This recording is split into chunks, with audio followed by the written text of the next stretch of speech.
Hey, ball hog. Hey, buddy. What's going on? Dude, you know what I had today?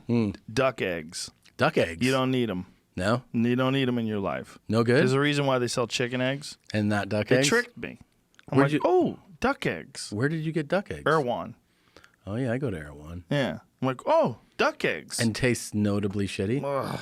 Really? Yeah, like gooey. Like it sticks to the roof of your mouth. Is that smaller, too? No, Is they're it- bigger. They're bigger. Big. Ducks are, Maybe quail eggs I've had. yeah, those are good. Those are good. They're small. Yeah, they're really little. Because quail are tiny. But Yeah. ducks are big fucks. Yeah, they are. They shit out some big eggs. And they're nasty. They Really? They like stick to your mouth. Like, And did you fry it? mm-hmm. Same way? Like Same way. Loose yolk or no? Like easy Yeah. yolk? Yeah. I mean, it's like regular yolk, but the yolk sticks to your mouth. All right. It stays inside your mouth. It sounds like a ball hog. Yeah, it's not. I don't recommend it. I'm feeding the rest of them to my dog, I think. Really? He loves them. Loves eggs? He loves eggs. Marshall yeah. does. Yeah, I crack open an egg and mix it in with his kibble sometimes. That's awesome. Yeah, most of the time I feed him. Either he gets a little bit of kibble and some elk meat.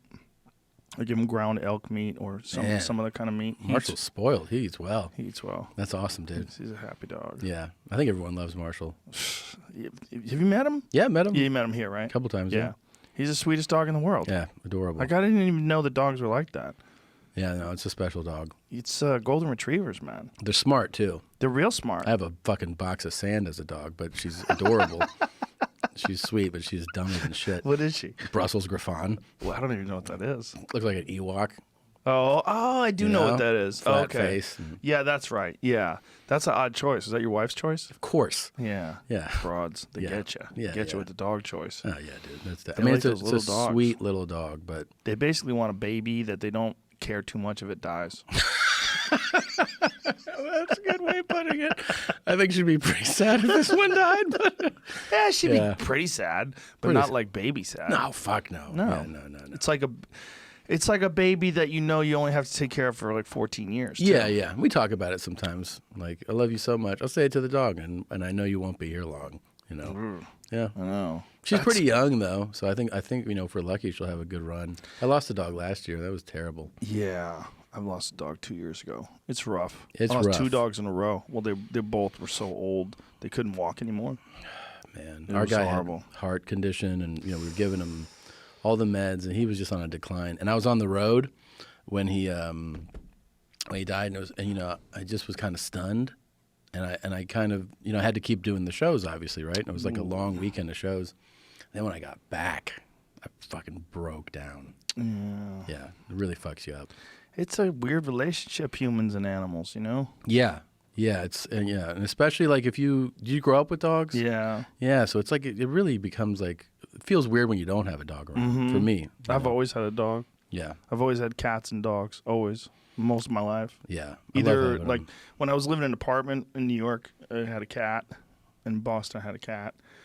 And then when as soon as I got to LA, I got dogs. Yeah, As soon as I got to the yard, I'm like, all right, I'm getting a dog. it's the best. It's like the first thing I thought of. They're the best. Not only that, they bark when someone's coming near your fucking house. It's true. You They know? are really, and they have that extra system in them. That level of sensitivity to sound and smell. That like Yeah. when they start, you're like, what are you talking about? Yeah, they see things.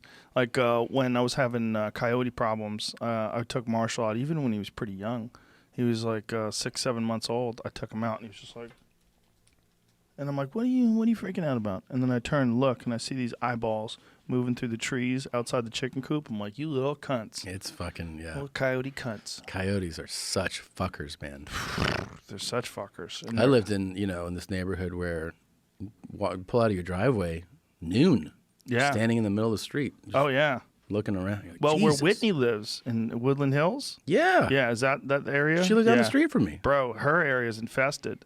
She's got dogs, like 3 or 4 dogs in the yard barking, and these coyotes don't give a fuck. Did you see that video where the pack came into her house or into her yard? Yeah. There's like 6 of them. Yeah. Yeah, that neighborhood. They're sketchy. I Man. told her to get a subsonic 22 and just start taking them out. Pop. She won't. She It's like wouldn't this. even Pop, pop, put him down. pop, pop. Put a little bait out there. Mm-hmm. Does this wait in what's your like window. the city rules about taking out a coyote? The city rules: you keep your fucking mouth shut. Yeah, and just kill that coyote. Shoot, shovel, and shut up. Coyotes. Is there any You can kill upside? Do they coyotes. handle anything? Yes, rats. Rats. Yeah. Okay. Oh yeah, man, they're great with rats. So are owls, and owls are way cooler than coyotes. And owls don't eat your larger dog. They'll eat the fuck out of your cat, though. They sure will. Owls will eat everything. I I've seen a saw an owl flying with a rabbit, a big ass rabbit in his claws once. They're so vicious. Owls are so vicious. Yeah, and they're such scary hunters. Like I know. At night, and the head spins around. Have you ever seen that video? There's a nest video of these hawks that are in a tree, and this owl comes out and snatches one of the hawks and flies away. And you just from a distance are like, "What is that?" Right? When you're talking about the one where The eyeballs, yeah, and then all of a sudden you're it's like, "What is-" "Bah!" and it goes bam, and it's just gone. Yeah. Yeah. They're fucking monsters. Freaky Yeah. animals, man. Yeah. And we think of them as being these wise, it's professors of the woods for some strange Dude, reason. have you ever heard Matt Bronger's owl bit? No. It is one of the funniest things. Is it really? Yeah, this is like the bit that he first, like his early on, getting his first big joke that broke, and it was on Letterman, and he was on Comedy Central with it. It is hilarious. I gotta see it. I gotta see it. As owls are one of those weird animals that we have this very strange relationship with, where we don't know what they really are. Yeah. We have this distorted. Bears are another one. We have this distorted perception with their. Did you see that video that was going around about that guy who got his face literally eaten off by a grizzly, and then he shot the grizzly when it was on top of him? No. Oh, dude, have you seen it, Jamie? Yeah, because he's talking. He's like going around giving Yeah. interviews. Yeah. He's talking while his face is gone. And he's talking about, like, you could see one eye through this mass. I mean, if Jamie shakes his head like that, I'm going to show it to you real quick. God damn it. Yeah, I can't show Wait, you. Yeah, we There's can't really video show it of online. the- Oh, yeah, of his face. But his face of the hanging attack up. too? No, it's right after the attack. The guy that was with him started filming it. And it's just one of those things where, okay, so this is the bear, and this is the guy, and that's his face. And this is him talking. Where are you seeing this? I shot you laying it down in a ditch and right off that cricket hill. Nah, I'm good. I'm good. I'm good. I shot you laying it down in a ditch and Is it on Hello. Instagram? Yes. that cricket hill so fast. I shot you laying it down in a ditch and right off that Bro, cricket hill. the thing chewed his face up. That's him now? That's what he looks like Oh, now. fucking They rebuilt God. his face. Yeah. That's incredible. Did Who's you that ever- doctor? Well, you saw the chimp victim lady. Yeah. Her face was It's all gone. hanging off. Well, that chimp worked on her for a while. Did you see the tree trimming Go accident go video? lower there, Jamie. Go lower. Yeah. Scroll down. Whoa. What, tree trimming? What? What? You've never seen that? What are you talking about? Dude. And you get to see the live there's Oh, footage. where the tree goes into the guy's face? Yeah, and splits his Yes. whole fucking Yes. head wide open. Yes. And then they show him in the hospital. Yeah. And you can see, even in his completely destroyed face, the panic. And it's like he knows Yeah. how serious his situation is. Yeah. I mean, they were able, I don't know, I haven't seen the post surgery stuff, but that dude, a tree just like perfect. He was trimming. And like he just cut it, and it And just it perfectly swung and hit him swung right in the face. and split his whole fucking face Yeah. open. Yeah. Oof. Oh my god, Yeah.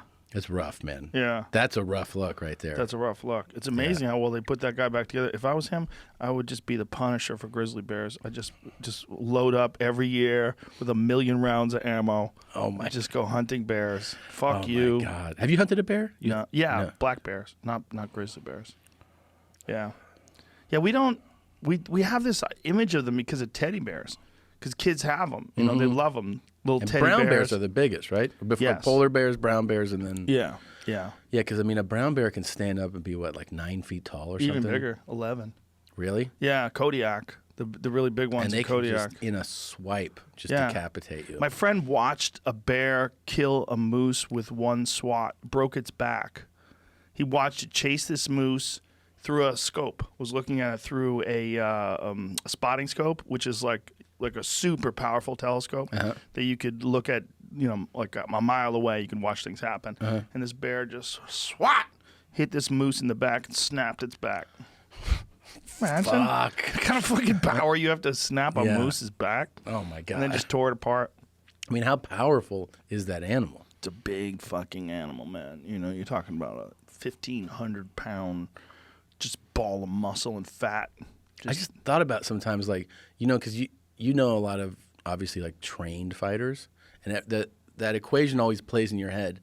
What if like trained fighters, people don't realize sometimes how much that training puts that person at an incredible advantage in a fight, right? Like, sure. Like your average guy, Right. trying to get that smoke with a trained fighter is a problem, right?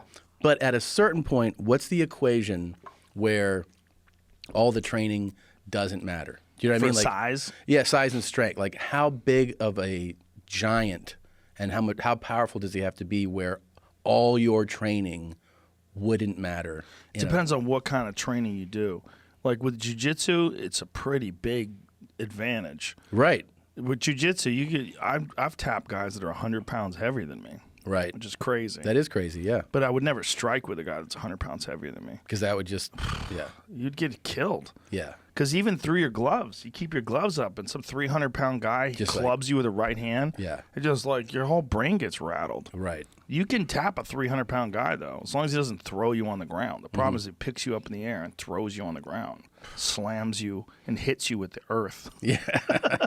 Because there are those dudes that are almost animals. You know, you see them walking around 6'8", 350. You know, and you're like, I don't care how well you're trained. If that dude is like athletic and strong, like a pro it's baller, like a gorilla, a pro football player. Oh yeah, like you see one of them. I remember, I'll never forget this. We were in Phoenix and we were going into this bar, and it was like 20 plus years ago.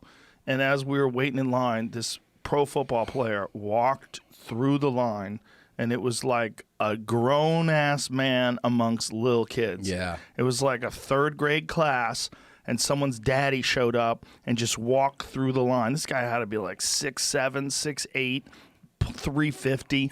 He was so big, I was So laughing. yeah. I was like, look at the size of this fucking guy. Yeah. Just big old corn-fed white boy just walking through the crowd. Like, imagine that dude gets a hold of you like my this God. too. That's He what they do. That's their job. throw you Yeah. into the ground and just break everything. Break your hip and your legs and everything. I know you don't follow football, but I always think of this dude about like savagery. Larry Allen. He played for remember the Cowboys were dominant in the 90s? This dude was not just so big and so freaky strong, but like was born mean. Oh, and no. so like he's what you want if you're like a coach. Like he had the athleticism, the strength. That's him right there? 73, yeah. Jesus, look at the size of This him. fucking guy, dude, would just absolutely, destroy, like break people's will. How long did he play for? Oh, he had played over 10 seasons, and he was, The size of him. dude, he was like, He's so big. and so fast, so athletic. This guy was so athletic, man. Like there's amazing footage of him just chasing, like his team threw an interception. He's chasing the 180-pound guy down, like crazy shit. He benched 225 45 times at the combine. Just imagine doing 45 push-ups. Yeah. That's a lot.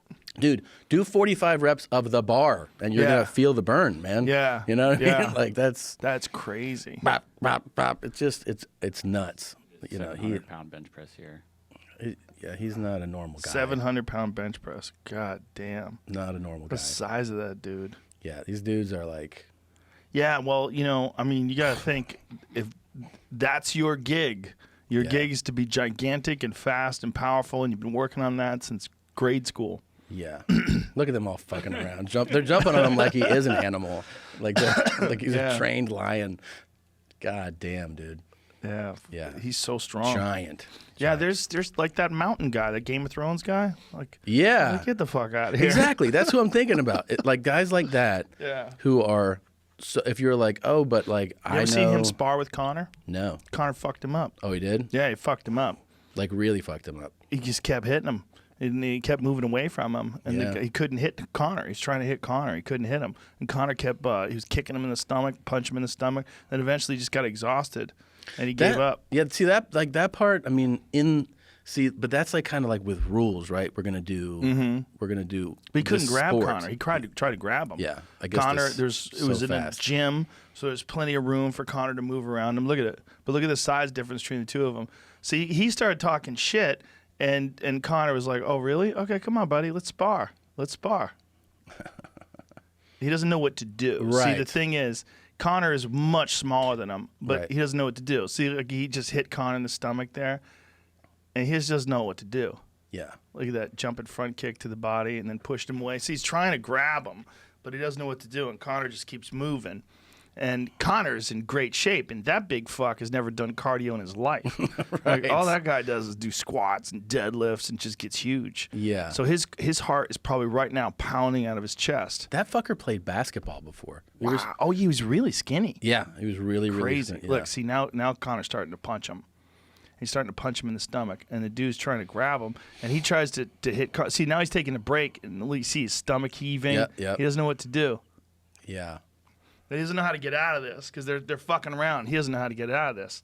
He tries to grab him, but Connor's like, "No, I'm just gonna move. You go ahead." And just he's gassing him out Yeah, too. Yeah. exactly. And then he's nodding. He's like, "Come on, big boy, come on." But his trainer has got to be going crazy. You're like, "What in the fuck are you doing?" Of course. You're one of the top fighters on the planet Earth, and you're here fucking around with a 300-pound giant. What if this guy gets a hold of one of your legs and decides to rip it apart? exactly. That's what I'm talking about. See, then he punched him in the stomach. Uh-huh.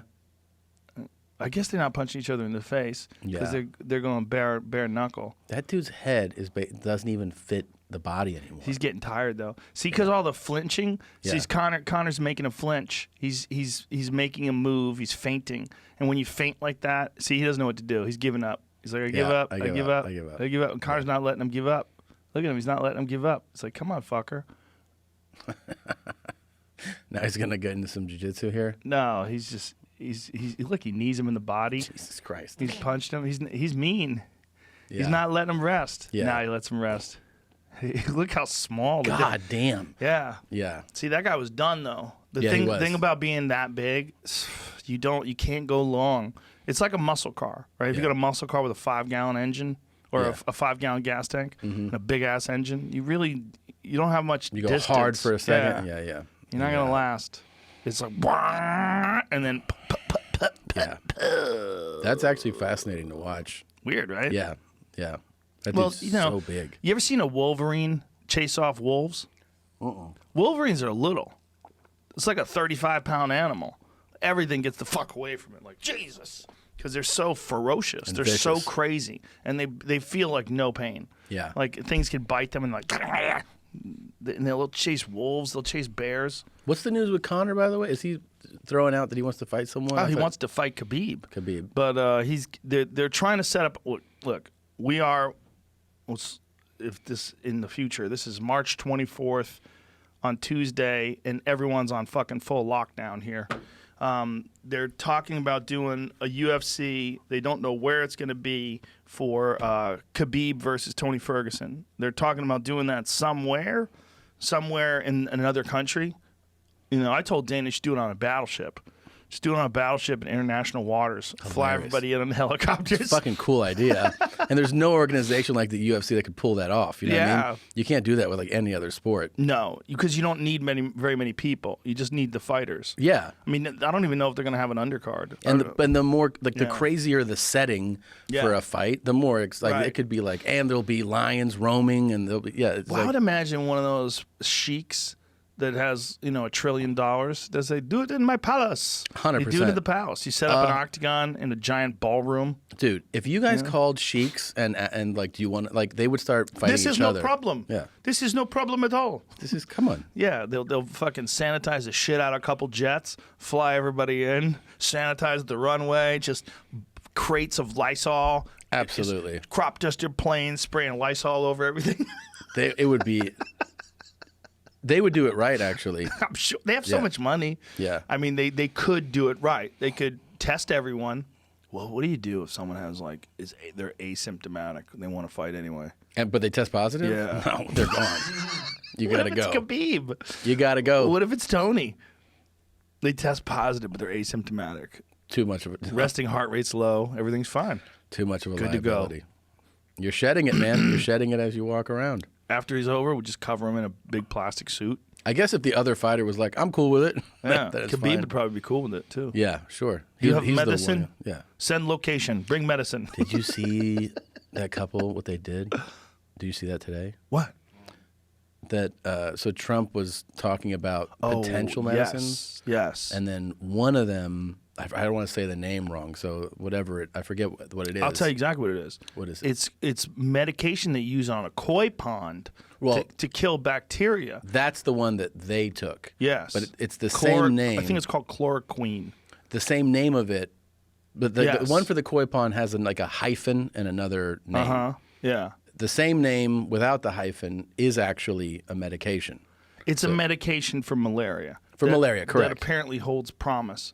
And But they took koi pond, they fish tank medicine. they took poison. Yeah. They took poison. That's what they took. And then they were like, he told us to take it. Yeah, but he didn't, you No, stupid fucks. no, of course not. And then they're like, we saw it in our cabinet. You Yeah. think you have fucking malaria meds in the back Just of your laying pantry? around. Yeah. We had it in the shed. Yeah. We used it to kill everything in the koi pond, and we figured, hell. Jed took it and he's dead. Well, the woman, they were talking to her, and they said, now, it was funny because the reporter was baiting her.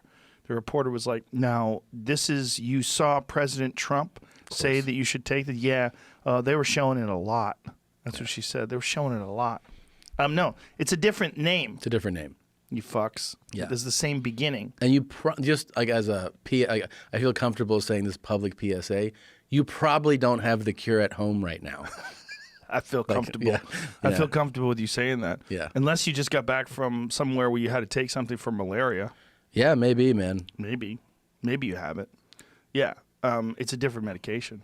Yeah, Yeah, yeah. but people are blaming Trump for that. Yeah.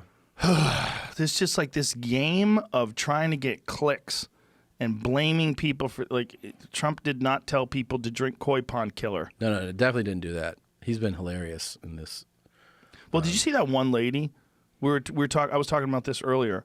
There's this one lady who is she has an opportunity to talk to Trump in a press conference, and she said, "Did you hear that one of the members of your cabinet referred to it as the Kung flu?" You know, I saw that. Yeah. and he's like, "The what? Say that again?" And she goes, "Kung flu." So he makes her say it, and then he goes, "Who? Who said it?" And, well, I heard someone of you. You heard. Yeah. No. This is the one question you have Right. to ask the President of the United States during one of the biggest health crises the world has ever known. Yeah. And you want a mildly racist term is what you want to check in on. Yeah. Are They you wanna- putting a stop to that? they wanna I get want him. to call people out. Yeah. He did a thing. It must have caught up though, because yesterday he read a statement that like I love our Asian Americans and Well, it's because he kept referring to it as the Chinese. I know. The Chinese virus. And He scratched out on his report. I saw it. Yeah, he wrote Chinese. Chinese. He's like, or it said that's where it's coronavirus. from. Yeah. Chinese. But people have to understand that's also because he's in fierce negotiations with China over these trade sanctions. There's a lot going on. And he's a combative dude. Yeah. And he'll take, any Yeah. chance to. If you So push the him, he's same gonna- lady did it with Kellyanne Conway. Same thing. Same question. Yeah. And she's like, I'm not going to get into speculation here. About who said it. Yeah. But you don't know who said it. You just heard someone said it, and then, this lady didn't know Kellyanne Conway's husband's half Asian, Right. So her kids are quarter Asian. She's like, Yeah. I'm sure, you're not saying that I'm racist towards Asian. My children are Asian. Yeah. Like, what are you doing? Isn't that marriage kind of interesting? Oh yeah, to it's you? hilarious. I mean, he's the most outspoken critic. He hates Trump. Beyond hates. Beyond hates him. And she's his most ardent defender. It's like, Yeah, you're it's like, how do you crazy. guys go to bed at night? Some people can be like liberals and Republicans and live together fine. Some people can be like hunters and vegans and live but they're together both fine. so vocal about their know. positions. It's weird. I don't understand how they're like, anyway, what do you want to eat? Like, it's fucking crazy. By the way, how great would it have been if Trump or Kellyanne Conway had been asked about the Kung flu and they were like, are you going to say it's not a funny term? Yeah, Like, it would be great. It would be kind of great. I mean, look, if it was an Italian virus, Yeah. and then they called it the pasta virus. Yeah. I mean, would people really get mad? No, probably not. What would they call it? The meatball virus? Like, what would be the thing? Yeah. No, the pizza virus? I don't know. Yeah, rigatoni virus or Parpadelli virus. It's just, I don't know, man. I read a terrible thing that one lady said that some lady, she's Asian, and she was at a store, and some lady yelled, she had a mask on, she yelled, "Fuck you," at her in her face, and then she took off her mask and coughed at her. At the Asian lady? Yeah, coughed at her and yelled "fuck you" at her. See, that's when all the racial jokes stop being Yeah, they all just went out the window right there. Yeah. Because there are like legit morons out there But that that's- will blame an Asian American, Yeah. a person of Asian descent living in America that has zero to do with any of this. And she'll be like, "Fuck you." Because there's people just looking for an excuse to blame whatever on someone else. And if it's an Asian person Yeah. or a Latino person or whatever the fuck it is. Or all the fucking posts. You remember post 9/11? All these poor Sikh people Yes. that were being yes, targeted? Yes. And yes. they're like, "You fucking Muslim." And they're like, "I'm not Muslim." Yeah, I mean, yeah. it's bad enough that you're doing that, but I'm not even the target Yeah, you of just, who you're trying to you just reach here. think turbans. Everyone Yeah. with a turban is Muslim, you fucking Yeah, idiots. because we forget that, like, you know, the world's full of idiots too. Those are the people you really got to worry about. It's, you know, I don't want people to die from this disease, Of course, but I would like us to lose a significant portion of our moron population. it'd be cool if it like preyed on low IQ individuals. They're Well- like, all these dummies keep dying. Not just low IQ, because there's some low IQ people that are really nice, but it would be great if it was low IQ people who are mean. Like if there was a disease that only killed racists, Just like open wow, mouth breathing people. something about racism it just kills people with racism. Like there's a gene and it targets that gene, and people who are racist, they just drop like Well, flies. there are a lot of older people dying, so it might be working. It's definitely killed a few racists in this yeah. last few weeks. Imagine if that's like something that people focus on. Here's one silver lining. It All turns the out old grand wizards are gone. we went into the Facebook pages of all the people who Oh, died, shit. and 64% were racist. That'd be awesome. That would be a nice silver lining. Yeah, but what about the other, No, I know. 36? Yeah, They were just nice old grannies It's terrible, man. that love their neighbors. It's terrible. Yeah. Yeah. Yeah. But it's one of those things where you can't even crack a joke because then people go, "Oh, yeah? Oh, yeah, What no. about this person know. and that person?" You just can't listen to them. Yeah. So I talked to Michael Yo. Actually, I haven't even Dude. talked to him because he's not talking because he can't talk. He's just texting. He's still fucked up. 5 days ago, thought he was dying. Went to the it's like- hospital? No, I mean, he's been in the hospital for over a week. But 5 days ago, he thought he was dying. This is what happened. He went to New York. He did my podcast. Right after he did my podcast, that weekend, he had shows at Gotham. So he flew to New York City, did his shows in New York City, was feeling kind of sick, and then got it. Got pneumonia and the coronavirus at the same time In New York or in LA? when he got home. So he was feeling kind of shitty, and then it hit him. So he probably had a weakened immune system, right? Then he's not a boozer, so I don't think he was boozing. But he doesn't have any, like, that you know of No. underlying health issues. No, No. nothing. Because he seems like a healthy guy. Yeah, in shape. Yeah. Works out a lot. He said he was killing workouts. He said nothing was wrong with him. He said just started feeling like he had a cold, and then flew home, and then boom, That is so double sad. whammy. But he's recovering. He's recovering. Yeah. He's not he's not going to die, but he's not out of the woods yet. And some of these people that have gotten through this disease have some sort of permanent lung impairment. You know, one that scared me, I was reading about this guy, see if you can find this guy, 2012 gold medalist in swimming, 31-year-old guy got it. And he said he's the absolute worst virus he's ever experienced in his life. He said it was devastating. So it's like some people have it like Idris Elba, and there's nothing. Yeah. Asymptomatic. Yeah. Seem to be fine. Well, they are. I mean, I just spoke to an infectious disease doctor on the way over here, and they're saying that that's one of the big things about the asymptomatic people is like they're essentially what can keep this thing going for a while because you're shedding for 15 days, and if you're not holed up If you're walking around and you're Yeah. just brushing by people and you're at the park and you're in the store and you're shedding, you're spreading it, you're asymptomatic, and then you go home, but you just gave it to, these 3 or 4 people, then they go home. It's like, It's just so weird that some people don't experience anything, and for other people, like this guy who's a 31-year-old Olympic swimmer, Cameron Vanderburgh, 2012 Olympic swimming champion, details bout with coronavirus. I think he's from Africa. Is that where he's from? Maybe it's that God, way. yeah, you're right. Retired South African Olympic swimmer. Details his struggle with coronavirus. I mean, this guy is super healthy, Yeah. really, really fit. He says he doesn't smoke, lives a healthy lifestyle, and he's young. He's in the least risk demographic.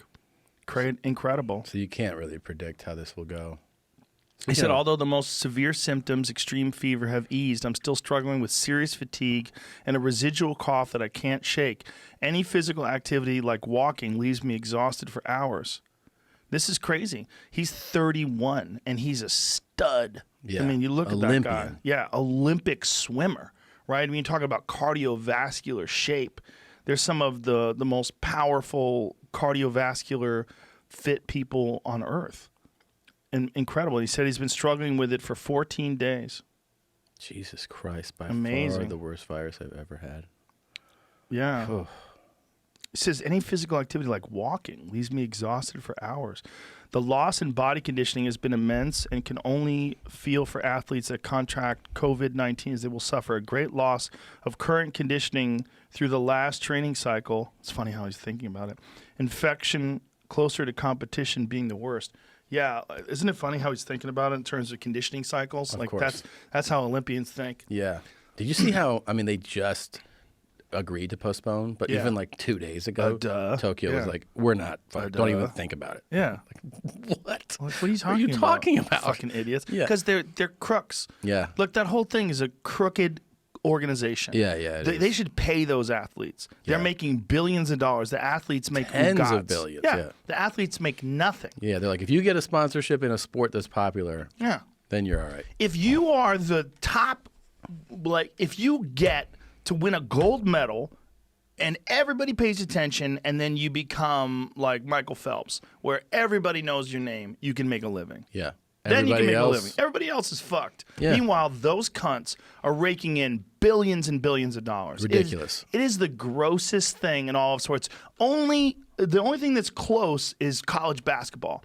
College basketball and college football, where those guys, again, make billions of dollars for those organizations and make no money for themselves. Insane. And then you have these people who are like, yeah, but these guys get a free education. The You're like, fuck out of here. Fuck out of my the face. fuck out of here, especially football. Get the fuck out of here. Yeah, you get a free education when you get your brain scrambled every day in Your practice. brain's scrambled, and this, like, the football programs at a major university are so goddamn valuable. Not just even monetarily. It becomes the image of the school. Yes. They even get a high-profile school gets more applicants, and you get more people enrolled just because of that program. It's crazy. And it's a dirty thing. It's a dirty thing that just keeps going. It's like it should have been. They should have fixed that a long time ago. Those guys should have been able to. They should be getting paid. I mean, and people are like, whoa, how come other college students don't get paid? Because you don't have those fucking skills, Yeah, dude. Those sorry. are bad motherfuckers. Yeah, That's just what they Right. got. Yeah.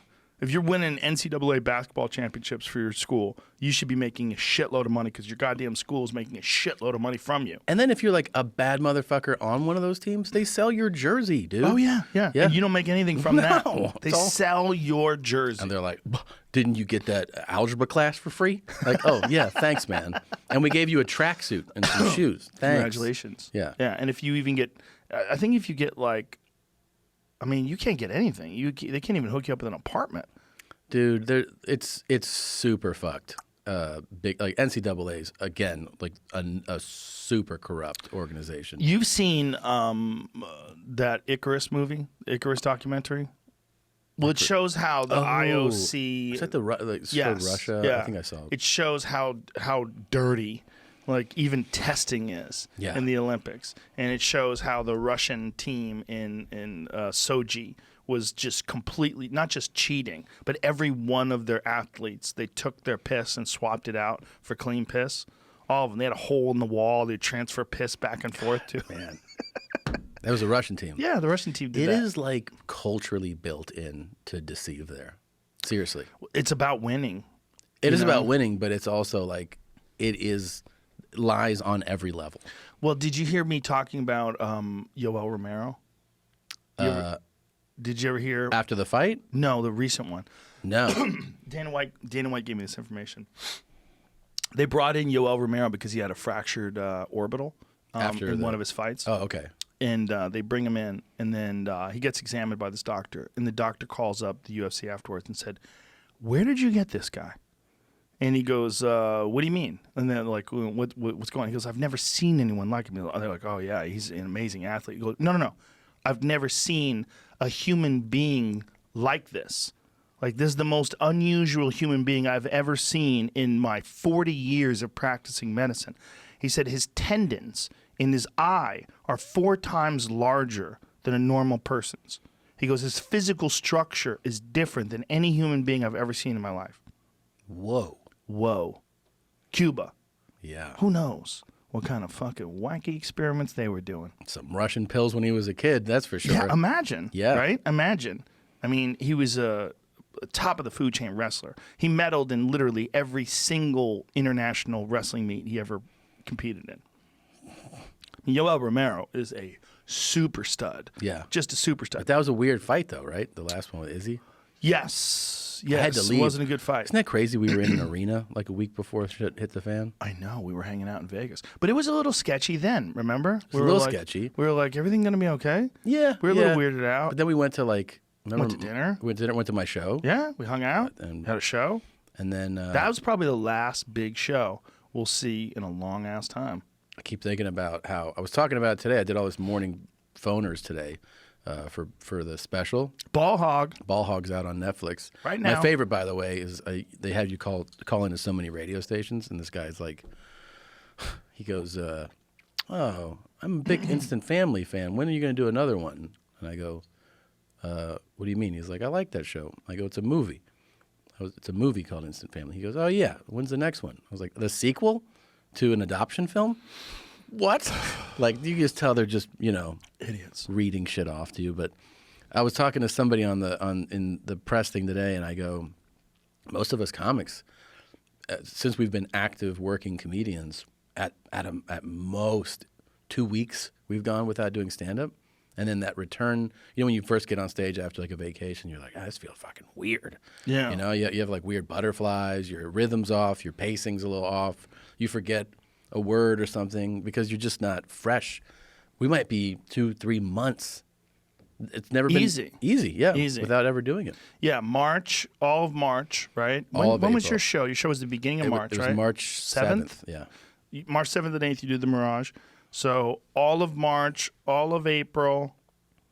I mean, we easily could be deep into July or August before. I did a set March 11th.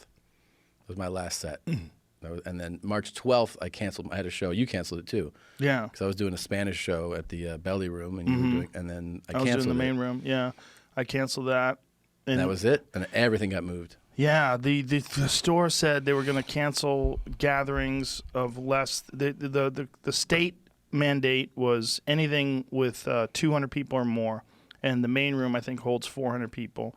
So they decided to keep the belly room open, which is the OR, which is 150 I think. Yeah, something like that. And then they asked me if I want to do a spot there, and I'm like, I don't think I do. I think I'm good. I'm like, I don't know what to do here. And then I had the Improv a couple days later, and then I texted the Improv. I'm like, I think we should shut this down. Yeah. It just doesn't seem right. The Like, way I don't- that it I don't know what it is. rolled out was funny because Yeah. so I had that weekend at the Ice House. So I go, we'll move that. I go, we can't do it. So we moved it. The following week, which would have been the weekend that just ended, I was supposed to be in Dayton. And even on Monday, they were like, do you want do you want to do on it? Monday. Or maybe it was Friday. They're like, you can still do Dayton. They were giving Swartzen had some shows in Utah, and they were giving him a hard time. They were like, hey, we're going to lose our shirt if you cancel. He's like, I'm not a fucking, what? Yeah, no. This is, guys, Yeah. hey. And then I go, we got to move the date. So then we move that. And then, every day we keep pushing things month by month. It's free. Chappelle's doing shows like real late. Really? Yeah, real late. He was doing shows like the weekend after yours. Wow. Yeah. I Big was like, ones too, probably, damn. right? Or no? Oh, yeah. Yeah. Fucking big-ass theaters. Yeah. Yeah, I was, I'm supposed to be in Vancouver on the 20th. That's never going to happen. No. Then Chappelle and I were doing a show in Nashville and a show in New Orleans. Those are not going to happen. That's the end of April. Will those get moved? Apparently. I mean, I hope people get the opportunity to get a refund, because there's a lot of people right now that probably bought tickets and they're like, fuck, I need that money right now just for food and shit. You're totally right. How many people are just have a zero check? It's probably like 50% of the population. Enormous. Right? It's enormously devastating to the economy. Yeah. I mean, we had some people working on our house. I had to fix something in the garage. And I was like, are people working? Or are they allowed to work? And everyone's just doing social distancing and, you know. And I had some work done, and they were like excited to do it. yeah, people are happy to work. Yeah. Yeah. I've been getting text messages and emails from people that are like, I mean, they had like viable businesses and they counted on the money being in there every week. And there was no plan on the table for anything that involves no one being able to work. Of course. Yeah. I mean, why would anybody be prepared for this? No one. Of course. And no one knows how long it could last. And I was reading something about California where they're talking about like shows and concerts. It might be 6 months. Yeah, I believe it. I mean, it is. So April, May, June, July, August, September. We wouldn't do shows until September. It's so weird. But I mean, What will it be like also? weird. So weird. But it'd be weird for everybody. That's true. Be weird for the audience. Be weird for everybody. I keep thinking too, we know all these people in clubs, and like they're like immediately have no job. The servers servers is what the chefs. Yeah, the servers. We got to do something for them at the store for sure, because they don't have any money. I mean, it's not like they're comics who've like saved up money and have they count a on few that $1,000 in the bank. doing those Yeah. shifts every week, and you get Yeah. tipped out. Yep. Yeah. Yeah, it's fucking weird, man, and it's gonna be weird when everything rolls back up. A lot of restaurants are gonna go under. A lot of businesses. Yeah. I think I heard something about the Marriott CEO giving up all his salary and everything just to like give it to some of the. Well, that's nice. I think it, maybe I'm plugging the wrong guy, but one of those CEOs was like, just push it on down. Give it to I everybody have else. a buddy of mine who runs a production company, and he had to lay off 30 people yesterday, and he was just like, there's no money coming in. No one's paying him. Everything's shut down, and and these workers were like, why don't you just pay us while we're not working? He was like, because I'm making any money. Right. It's like, what do you want me to do? Like, I don't know what you want me to do. And it was this weird conversation because he was like, what am I supposed to do? And I'm like, I hope I never experience that. Yeah. I don't know what you're supposed to do. No, it's Because I don't know how much, he's not rich. yeah, it's a real dilemma, man. Yeah. Because if he's running a production company, right? Yeah. So he has a huge overhead. He has cameramen and trucks and post-production facilities and all this different stuff. And it's all dependent on money coming in. And then when the course. money doesn't come in, then the payroll keeps coming out. Like, you'll go dry Quick. real quick. Yeah, I mean, even if you have some money, there's a limit to how long you could do that for. Yeah. Yeah. Yeah. So but people that work for you, I guess, just assume you make more money. You got enough money to pay me. Keep paying me. It's You know? crazy. Yeah, And he's you like, can't. I'm not rich. He's like, I barely, he was like, I make enough money every year to live a good life, but Yeah. not to pay 30 people where Of there's no course money. not. Can you imagine you're paying 30 people. Let's just say they get $100,000 a year. Mm-hmm. That's so much money. Yeah, of That's course. so much money. Yeah, that would be $3 million. Yeah. Right. Like that, gone. Yeah, no, I mean, you have to be able to have. I mean, we have a staff, where we make podcasts. Yeah. And we're continuing to do podcasts so we can keep paying the staff. Yeah, that's weird, right? We Yeah. can keep doing this. Yeah. And then you got to think also, like if someone is doing that and you have, 30 people that you're laying off, those people have to get unemployment. How much unemployment is there? It's a record number by 4 times the amount that's ever been filed.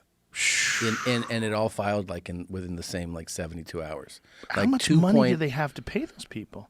I'm sure it's not enough. I'm sure they don't have enough to pay the. I think the numbers come out Thursday. On The new ones? The first numbers Yeah. of this is how many people don't have a job now. The number's going to be crazy. This could be nuts. It's going to be crazy. And what is this quarter going to look like on the books?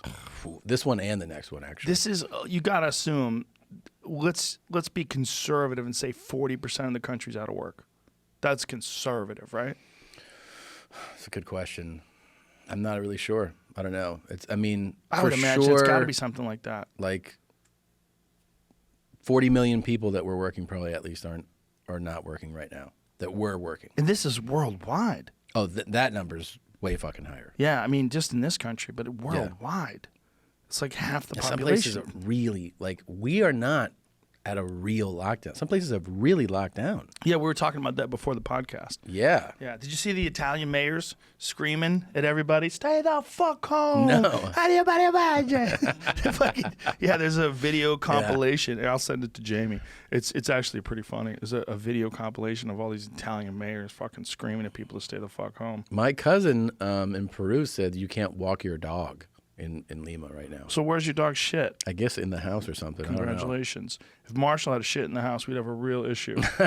First of all, he'd be so confused. He'd be like, "Are you sure?" You want me to start doing this? I'd be like, "Dude, trust me. Just shit right there." Is it? I got it, Joe. Oh, you got it? Non è previsto il ping pong. Non potete giocare a ping pong. Yelling in Italian, though. Alla PlayStation. Da casa non deve uscire nessuno. Che a me Nobody sì, leaves at nessuno, home. perché Nobody goes c'ho out of l'ordinanza. Messina. It's an order, so Guai watch che out. esci da casa. What are you doing with these incontinent dogs? You need to stay at home. People are dying. Don't you get it? This is super Italian. What a beautiful language. Yeah, it's the best. Una stagione nella quale noi avremo centinaia di ragazzi che It's a beautiful language. The best. It's interesting how American language, like the sound that we make Yeah. with the way we speak English in America. Look at fucking this guy. guy. He's got his mouth. Stop writing me letters. It's useless. Stay at home. You'll be just fine. All these hairdressers coming to your homes. What the hell are they for? Who the hell is going to see you? Someone coming to your house. They came to my house. It has been to other people's houses. You have coronavirus in your hair instead of hairspray. The rigatoni virus is killing us, everybody. Rigatoni virus. saw So racist. Look at that happily guy. How did he jogging get along. the job? Get out of here. Where's your neck? Where are your hand gestures, sir? What kind of mayor Who are are you? What kind of Italian are you? I'm not feeling this guy. Get out of here, pencil neck. Ciao, ragazzi. Shut him off, Jamie. That was funny. Yeah, it's Italy is losing hundreds and hundreds of people a day. Like yesterday, it was like 500. They said yesterday was the first day where the number dipped. Yeah. But it's down. Well, It's still at 500. Day people before in was a day. 800. Day before was 700. Yeah, it's been nuts. Yeah. But they do have the second oldest population of a major country in the world. And a giant population of smokers. Yeah. They all smoke over there, and they And smoke all day long. Every greeting is mwah, mwah, mwah, Yeah. hug, kiss, kiss, Yep. kiss. You know. Yep. And they're all Very, drunk. Yeah, And affectionate, they're all baiting each other. smoking, fingering each other. Yeah, yeah. It's a Yeah, great I culture. go to Italy every summer. Yeah, And Not this summer. Not this summer. no, Maybe it'd be a good discount. fucking great discount. That country, by the way, a huge part of that GDP is tourism. Yeah.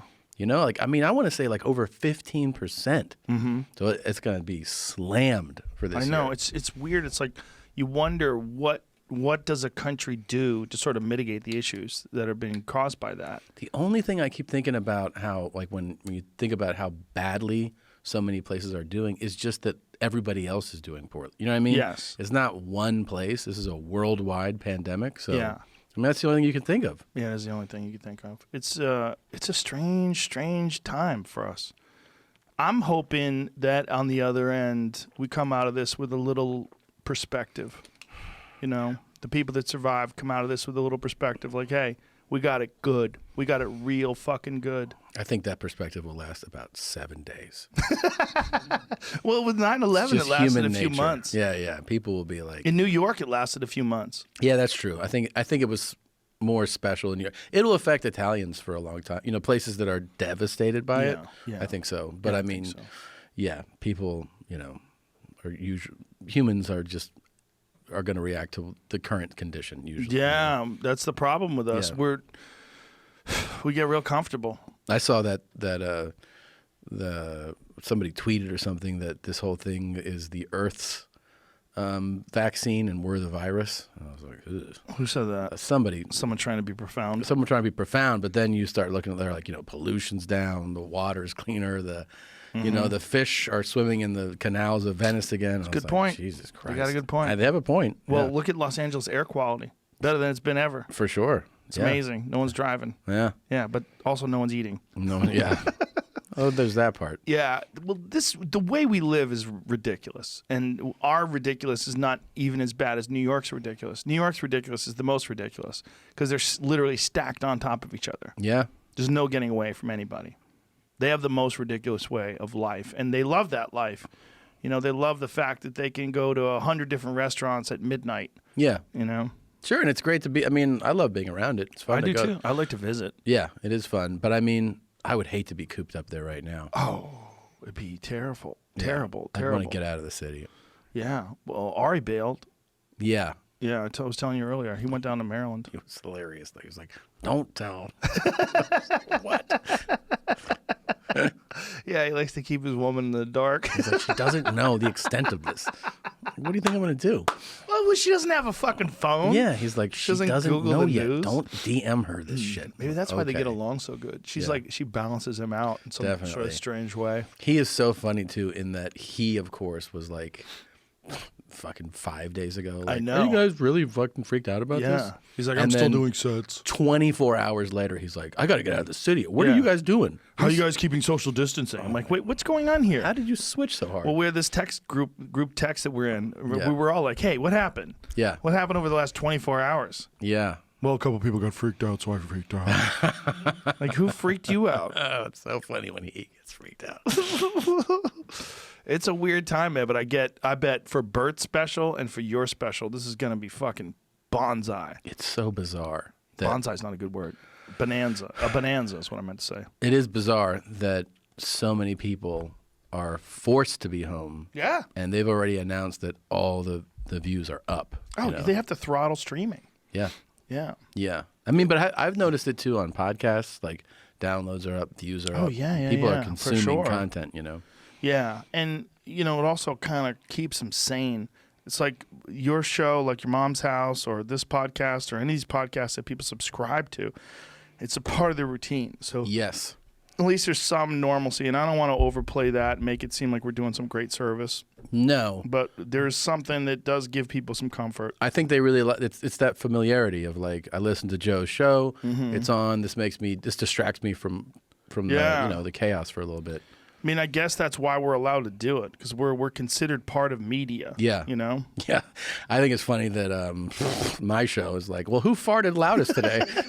But they're like, It's yeah, you're part of the media. media. Yeah, But it is. I mean, look, if the fucking regular news, that horse shit, if that's media, yeah, if that's media, we're definitely media. yeah. I know. It's so I don't know. I think with the time and like wisdom and having experienced and observed media for a while now, and you get to like a traumatic thing like this pandemic, I really I watch news.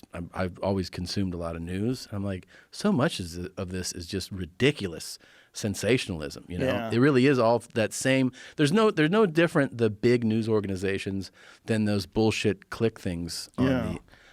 It's almost like news should be nonprofit. I got a fucking breaking story for you. I forgot. Ooh, what? I cannot believe I almost forgot this. Ooh. So you know the guy in those texts, that the big black guy who's Yes. sitting with his cock out. Yeah, well, let's explain that. It's a trick. People always say the link. Oh my God, it's now killing more 20-year-olds than any disease ever. You're like, what? You click the link, and there's this jacked black dude with a dick that looks like my leg. Sitting on the edge of the bed, Yes. looking like he's like, have you seen a bigger dick? Right. Like that's what his expression is. Like, And it's limp. it's limp. Yeah, there he is. There he is. That guy. Yeah. So, Breaking news. yeah, this is With breaking him? news. This He's is dead, right? He's dead. He died a few years ago. So, and by the way, that that meme of like kind of has gone viral. I mean, like I get 25 a day from different people. I have a doctor friend who sends me. I'm like, Jesus Christ.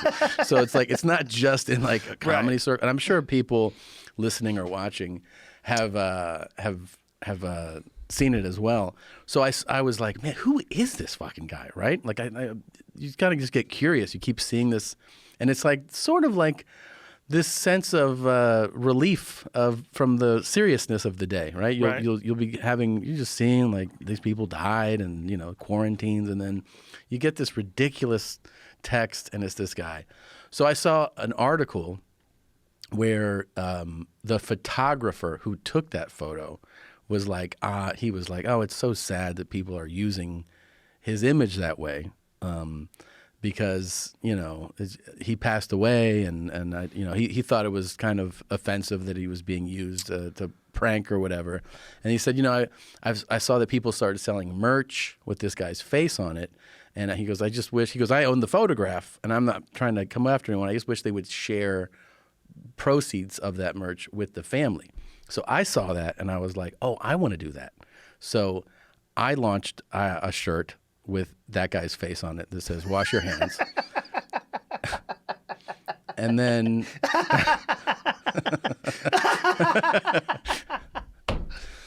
I go, I want to give the proceeds to this man's family. So because of that article, I reached out to people, and I was able to get in touch with the photographer, the guy who took that picture. And then I got in touch with the model's fiance, who, his whatever, Right. he passed away. So anyways, I contacted her. I found her. I've learned a little bit about this guy in that photo, and I'm giving them the proceeds from the shirt sales, all of them. All the profits will go to them. And I also found that when he died, like the family wasn't prepared like financially for anything, so they had to set up a GoFundMe for his funeral and tombstone and all that. So I'm gonna blast it out, and I talked to them, beautiful. and they're happy with it. So that's my awesome. breaking news. That's the breaking news. That's Okay. important news. Jamie told me his dick's not really as big. I didn't get into that with her. Jamie said that it's photoshopped. I've heard that as well. I saw the original blog post it came from. You did? Let's see what the original hog I looks don't. like. I have to find it now. Hold Oh, on, but please don't tell me that's gonna take a while. Could you Well, pull that up? Someone on Twitter. I saw it on Twitter. Someone. Let's see the original hog, please. I didn't Google it, so like I have to find the link. Like Just someone shared the Google link. I'll be right back. original big penis guy's hog. I'm sure that'll come. Yeah, that's not how you find that, Joe. There's going to be a lot of photos that come up. Show me the original black dick. Adam and Eve. Yeah. But she, it was funny. She was like, what was crazy is when I reached out, it took me I was doing like detective work, Right. to find her. And she was like, I found out about this meme today. She was like, I didn't even know this was a thing. How did she find? Oh, people probably not sending it to her. I think so. Yeah. And then someone was like, have Hey, you checked here's out your something neighborhood? funny. Yeah. Remember your dead husband? LOL. Yeah. So no. Yeah. But anyways, yeah. Oh well.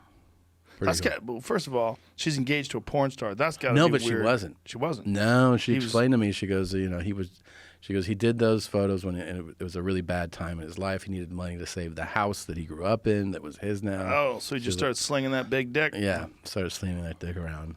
And How much money can you make slinging dick as a dude, though? I think if you, I It's don't like $50. No, I think you can get more than I don't that. think they make much money. I think The girls make the money, and even they don't make much money. true. It is crazy when you think about in terms of like you did a blow bang for a 500. Like that's I know. crazy. They needed money. Yeah, but if you need the money, then you're You're just like, who's gonna see that? yeah. That's what you. But if it's a good one, people will pass it around. I saw a clip once of it was like after a scene was shot, and then the girl was like, "Is anybody going to see this?" And they were like, they all started to look at each other like, "Yeah, it's going on the internet." She goes, "No, I don't want it to be there." And they're like, "That's what you signed up for." And she started to cry. No. Yeah. Yeah, if someone's really dumb and they wind up doing porn, they don't get it. Like, what do you mean? You saw it? You weren't there. How did you see it? How'd you see it? They went online. Yeah. No. Can other people see it? Yeah. Yeah. And they have. Well, Yeah. here's the crazy thing. The sheer number of porns. Like, how many porno videos are there? Dude, it's like, and how much are you cranking out every day? You go to any of those sites, it's just like every day they're like, here's 10,000 more. I used to have a bit about why are they making new porn? Because no one's seen all of them. Yeah. It's not like movies where you have to follow the plot. It's like, Right. who's jerked off to every porn ever? I mean, No one. It has to be some people's world, though, where they're just like, Yeah. so. Well, some guys get obsessed with a girl. Yeah. You know, and then they want, when are you coming out with new content? Yeah. And You they go know? to those OnlyFans. the meetups, you know, you see the billboards in LA. Yeah. Adult the Con. expos. Yeah. Brr. And they always show like footage of those like with the hot chicks, and then the guys. That's where the next coronavirus is coming from. Those guys. those guys. Those sweaty-handed dudes. All those guys look like they're in fucking Tiger King. You seen that Netflix series? Yes, I watched it yesterday. We were watching it yesterday. Isn't it amazing? Amazing. I only got halfway into it though, and I had to make a phone call. Yeah, I'm 3 in. Unbelievable. I vowed to watch the rest of it. How did he lose his legs? Spoiler alert. Tiger? Zipline accident, he said. Zipline, that's Zipline right. accident. Episode 2, yeah. Yeah. Jesus That's Christ. right. I thought a tiger No. Took his But legs do you out. see that bad bitch though, who got her arm and she was like went back to work. 5 days later, she was like, I was never upset about it, you know. What? Tiger bit off your fucking arm and you weren't upset?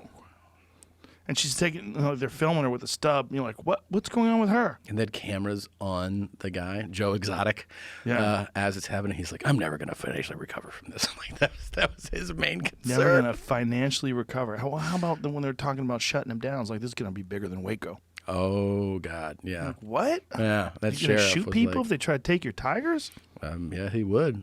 I'm sure he would. Dude, it literally is my bit from my triggered Netflix special, my 2016 Netflix special, come to life. Yeah. That bit about tigers in Texas. Yeah.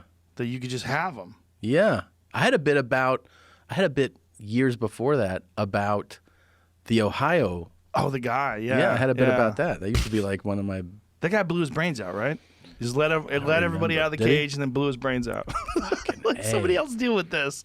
Let tigers and lions. Seeing that police footage, and I they're like, know. and seeing the guy give the press conference, he's like, he's like, this cat, and then he looks up and he's like, and 16 lions.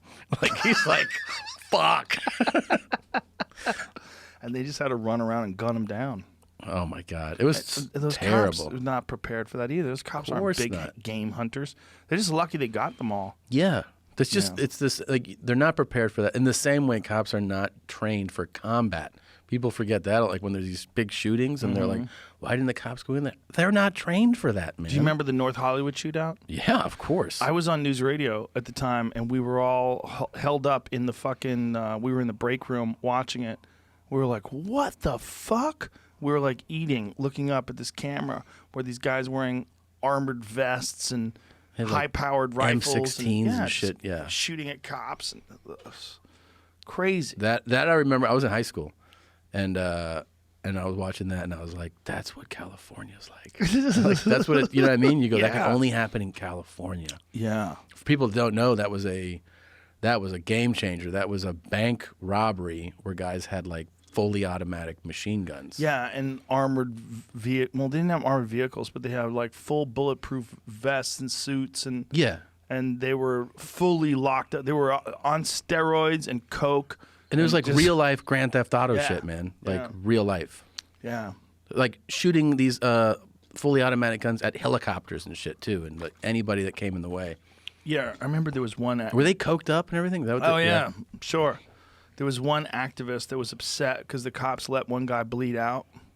They're like, they could have taken him to the hospital Come and they on. chose not to. Like, what the fuck is wrong? But it made me realize, like, there's going to be people that complain about everything no matter what. Everything. Yeah, and they just want to be heard. It's like they just want, they want to have a hot take Yeah. on things. And they're just waiting for the group of people that go like, good point. Yeah. That feels validating. There's always going to be people that do that, too. Yeah. No matter, there's so many of us. There's always going to be someone that agrees with your stupid point. Yeah, that's true. Yeah. I mean, that's what like social media thrives off of. Oh, yeah. I have a stupid point to make. Who else agrees with me? There's always someone. No matter what, there's always some, like, you could have the most ridiculous point. There's always going to be someone who's like, I'm with him. It's just a numbers game. Yeah. And then they find those people, and then they get on a Reddit page somewhere, and they all get together, and then they agree with each other. Yeah. And then they think, oh, the rest of the world's fucked. And then they just have this echo chamber.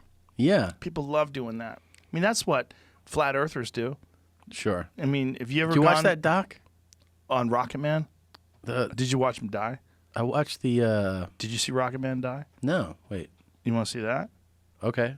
Yeah, he shot that rocket up in the air to try to prove that the Earth was flat, and they didn't fasten the parachute correctly to the capsule, and so the parachute goes off with the initial launch. Oh fuck. Yeah, the parachute's gone like right away, and then it falls down. Here it goes. Watch this. Wait. So set Play up it. what's happening here. So this guy, he decided he was gonna prove that the Earth was flat, so he built a rocket and launched himself up into the air. He had done it once before, but this time he launched himself really high to try to film the Earth. So watch, boom, look. Oh, there's the parachute's parachute. gone. Oh. He shoots straight up in the air, and then like, oh my God, what is this breaking news? These fucking idiots.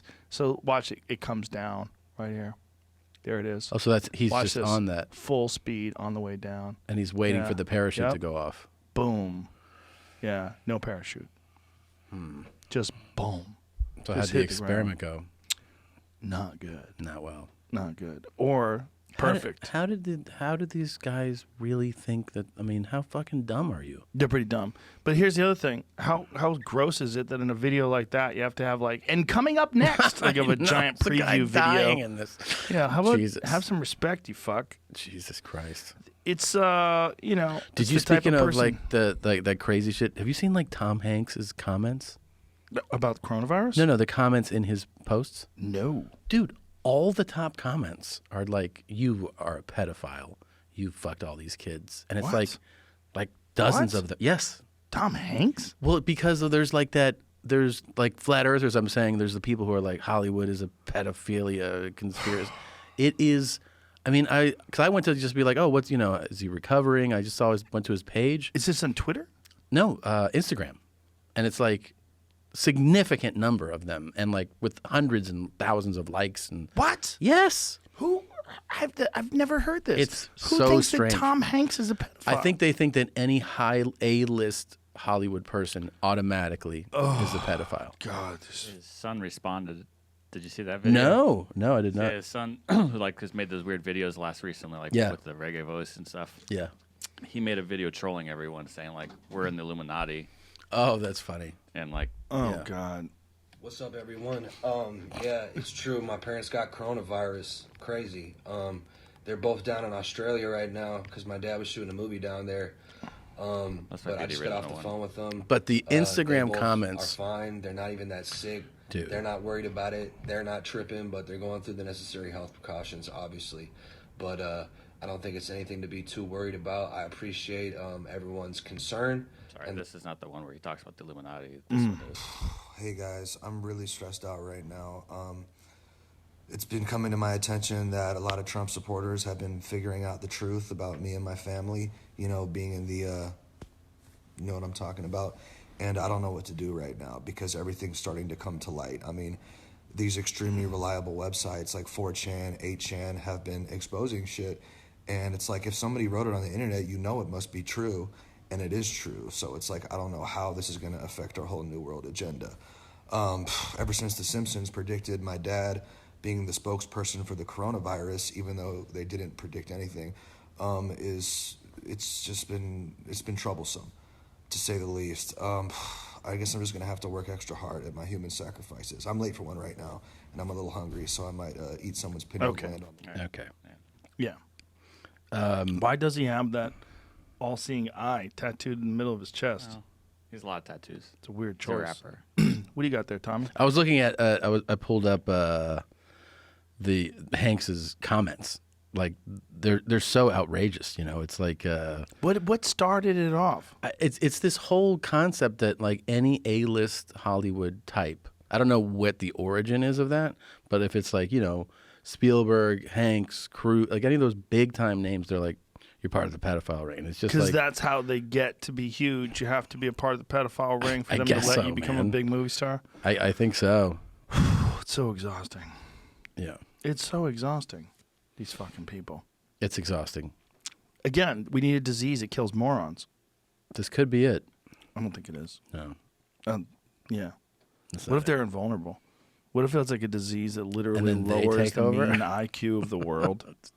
possible. Like if you're really smart, you just die. wind up dying. Oh my God. Well, this is a weird disease too because my friend Dr. Peter Attia, he said there's some speculation that it might be related to genetics and blood type, people that are more vulnerable to it. Right? Isn't it O type? O positive seems to be the least vulnerable, and A seems to be the most vulnerable. Interesting. I don't even know Yeah. my blood type. You should know. I don't. Dum dum dum. I should text my doctor. You should find out, bro, if you're vulnerable, Hmm. and then don't let Bert sneeze on you. Ugh. He's gonna survive everything. Everything. He'll be fine. I know. At the end of it all, He'll be like 85. I really do told hope that you. this is a wake-up call for him and he gets off those fucking medications. We talked about it yesterday. Yeah. Getting off blood pressure medication. and Doesn't all he that need shit. it? No, he's fat. He just needs to stop being fat. If he Yeah. stopped drinking so much, he wouldn't need blood pressure medication. He's fucking boozing every night. If he just took 3 months off and exercised and ate well and didn't drink bullshit and didn't eat sugar, I guarantee you he wouldn't need any of that. Well, this actually, the benefit of this is that, you know, where he really goes the hardest is on the road. Yes. The road really fucks with him. We talked about that yesterday. Like, I asked him if he was a prisoner to this sort of image that he's created, and he's like, kind of, yeah. Definitely. Yeah, I mean, that party animal image is, it's unsustainable. It's also, he doesn't, you know, he has that personality where he doesn't want to let somebody down. So if somebody, Yeah. even if he's done for the night, he's like, all right, I'm definitely going in. Yeah. And somebody's like, hey, man, one Come more on, shot. bro. One more shot. He's going to go Okay, up the shot. Yeah. let's do it. Come on. He's going to do it. Were you a Hunter S. Thompson fan at all? No, I never really, you know, got into it, was exposed to it that much. Big fan of his. And when he died, one of the saddest things was watching the interviews before he died because he was a heavy boozer, drug user. Yeah, I know that. Deep into his 60s, right? Yeah. I think, how old was he when he died? He was in his 70s when he died, I think. Was he 70s? How old was Hunter S. Thompson when he died? Sorry, What are you doing? I finally just found that link. And Oh, the guy's it's- original dick? It took me to a fucking. I'm deep on the internet right now. Oh. Do you want to see where I'm at, or? Well, let's just show the dick. Let's see the original dick. He's like, it's deeper on it. It's huge. It's a different picture. But that's a different picture. It's the same photo shoot. Right, but where's Oh. the actual photo where you see... Whoa. See, that's what I'm saying. Hold on. I got into a. Weird Is he part. eating someone's ass? I got into a weird Scroll part of the down. internet, man. Scroll down. Keep scrolling. Oh, Jesus. I think it's a different guy. It's a different guy. So just like, Yeah. but yeah, this is a like know your meme thing, and Guy's a giant dick there, dude. I don't know what you're talking about with... Look at the size of his it's not hog. the same one though. Is all I was. That's It's a different... Well, that's a weird angle right there. Anyway, you could make that bigger so we can. We need to analyze it. Oh, yeah. Looks Still like a giant hog, Looks bro. like it's not a small dick. I think you're wrong, Jamie. I think it's the same hog. Hot I'm not and the one beefy, saying it. I'm repeating muscle it, though. bear. Oh, muscle bear. So he was doing that kind of porn. Yeah. Oh, okay. I think he's doing. Looks like he's doing solo shots. You know. Just Okay. take pictures of me. I need Just some take money. pictures of me beating Yeah. off. Yeah. There's a lot of money in that. Maybe. I don't know. Start an OnlyFans, Jamie. What were we just talking about before that? We were talking about Bert and and partying and fuck. But onto the road, not being on the road. Yeah, we passed that though. We're talking about new stuff. People at home are screaming. We fucking idiot. We're not even high. How about that? No. Not even high. My memory sucks. Yeah, but being a prisoner though to that. Oh, Hunter S. Thompson. Hunter S. Thompson. Sorry. When he was, how old was he when he died? That's the question. When he died, you barely could understand a word he was saying. Because he was so. He would just stumble all of his words in together. 67. That's incredible. I think I remember that. Didn't he kill himself after a Yes. football game? No, he killed himself because NFL was over. Well, that's what I mean. Like, Well, there was no NFL. like There was- after the Super Bowl or something, right? Wasn't he? Like he the got in an argument with his wife. He shot at her with a pellet gun, and then went inside and blew his brains out. Something, something along those lines. But when he died, before he died, he would go on Conan and, take Conan with him in the backyard. I don't know if you've ever seen those videos. He had this house in Woody Creek, which is outside of Aspen, and he would shoot guns out there. And had Conan come and visit him, and you could barely understand a word he was saying. He was so fucked up. It was like his ability to express himself was just gone. It was just all the words blurred and mumbled You think together. Bert's in danger of that kind of thing? Sure. 20 years from now, if he keeps going hard in the paint every night, I mean, when Hunter was in his 40s, he was fine. Yeah. When Hunter was in his 40s is when he was running for sheriff, I think. Maybe his 30s. I don't know. It's just that life of boozing is so unsustainable. Yeah. The pot smoking thing is so sustainable. It's so shocking. Like you talk to Tommy Chong, he's fine. He's like 80 years old. Yeah. He's been smoking pot his whole life. He can talk to you fine. Yeah. But the booze will wear on you. Booze crushes you. That's true. What was the other author? That guy really got fucked up. Bukowski? Yeah. Man. Yeah. I mean, How did he die? Was it alcoholism? No way. No, is that how? Or did he kill himself? I don't know. I forget. But I remember he looked like fucking shit. He looked like hell. Yeah. Remember Mickey Rourke played him in that movie Barfly? You don't remember? No. Yeah, Mickey Rourke and Faye Dunaway. I just remember Barfly. Leukemia. Oh, leukemia. Yeah, probably related to alcohol for sure. But when I remember the footage of when the documentary crew was in his house, Bukowski, he's like, "You fucking cunt!" Yeah. He kicks and her. kicked the girl. Yeah. Yeah. I was like, whoa. That's how they rocked it all day long. That was the way they lived. Yeah. Yeah, that white trash, romanticized white trash, boozy life. It's very strange because he was a brilliant poet. Yeah. Like he would write interesting shit, and you'd go, wow. That book, Post Office, that's fantastic. Yeah. Yeah. He did a lot of great stuff, great short pieces, Yeah. but, his life was just gross.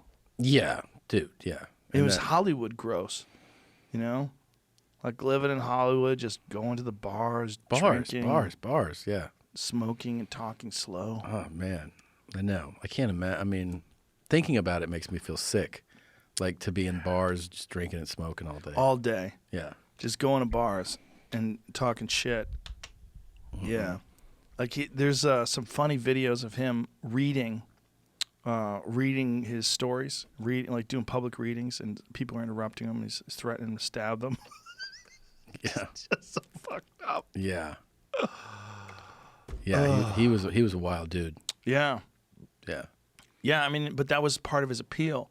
Part of his appeal was that here's this guy. It's like he's not trying to be commercially successful. He's not trying to buy a mansion and have a big yard with a fence. He's just living in some shitty apartment, drinking heavily, and just cranking out work. I remember reading his stuff for the first time and just being like, I didn't know anybody wrote like this. Yeah. Because of how he would be so vulgar in it too, I know. Yeah. I really liked it. Yeah, a lot of people did. You should see Barfly. Yeah, I should. It's weird. Mickey Rourke he does a weird take on him too. A toast to all my friends. He's always getting in fights. He's like at this bar getting fucked up and getting in fights, getting his ass kicked, but it's just this agreement that everyone has. Like, everyone's fucked up. And you're all just going to meet together at this place and be fucked up together. Yeah. And live your fucked up lives Yeah. all drunk. Yeah, I don't know, man. It's not for me, but I enjoy watching it. Do you have moments with Bert where you're alone with him off camera, where you try to talk some sense into him? About like his crazy lifestyle stuff? About the booze. Yeah, sure. Yeah, I've talked to him before about it. I mean, you know, the thing about him is that he's so like high functioning, and he is the perfect person to be. He has the perfect defense of like, I'm fine, because he can do so much, and you know, he's not sleeping in. He's getting up, you know, with the kids for school. He's going on tour. Joey says he goes back to bed.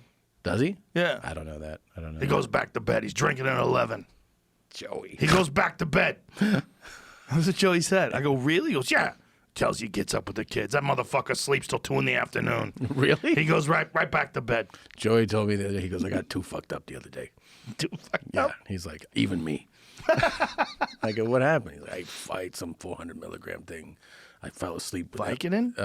No. 400 like milligrams THC. Oh. And he goes, he's like, Tom Segura. He always says, you know, your full fucking name. Yeah. Tom Segura. I had M&Ms in my teeth on the sleep apnea machine. So he's like, it was bad. My wife saw me and she was like, what are you doing? He goes, what do you prefer? That I do this? So I'm out there robbing people. He gives you Yeah. some fucked up option. Yeah. And she was like, good point. That's not a good point. No. Those aren't the two options you have. If I had a magic wand and one person to fix their lifestyle, it would be Joey. It would be clean up his diet. Like, Yeah. That's got to be as unhealthy as Bert, if not more. Because Yeah. he's so big. And, you know, he's 60 years old almost.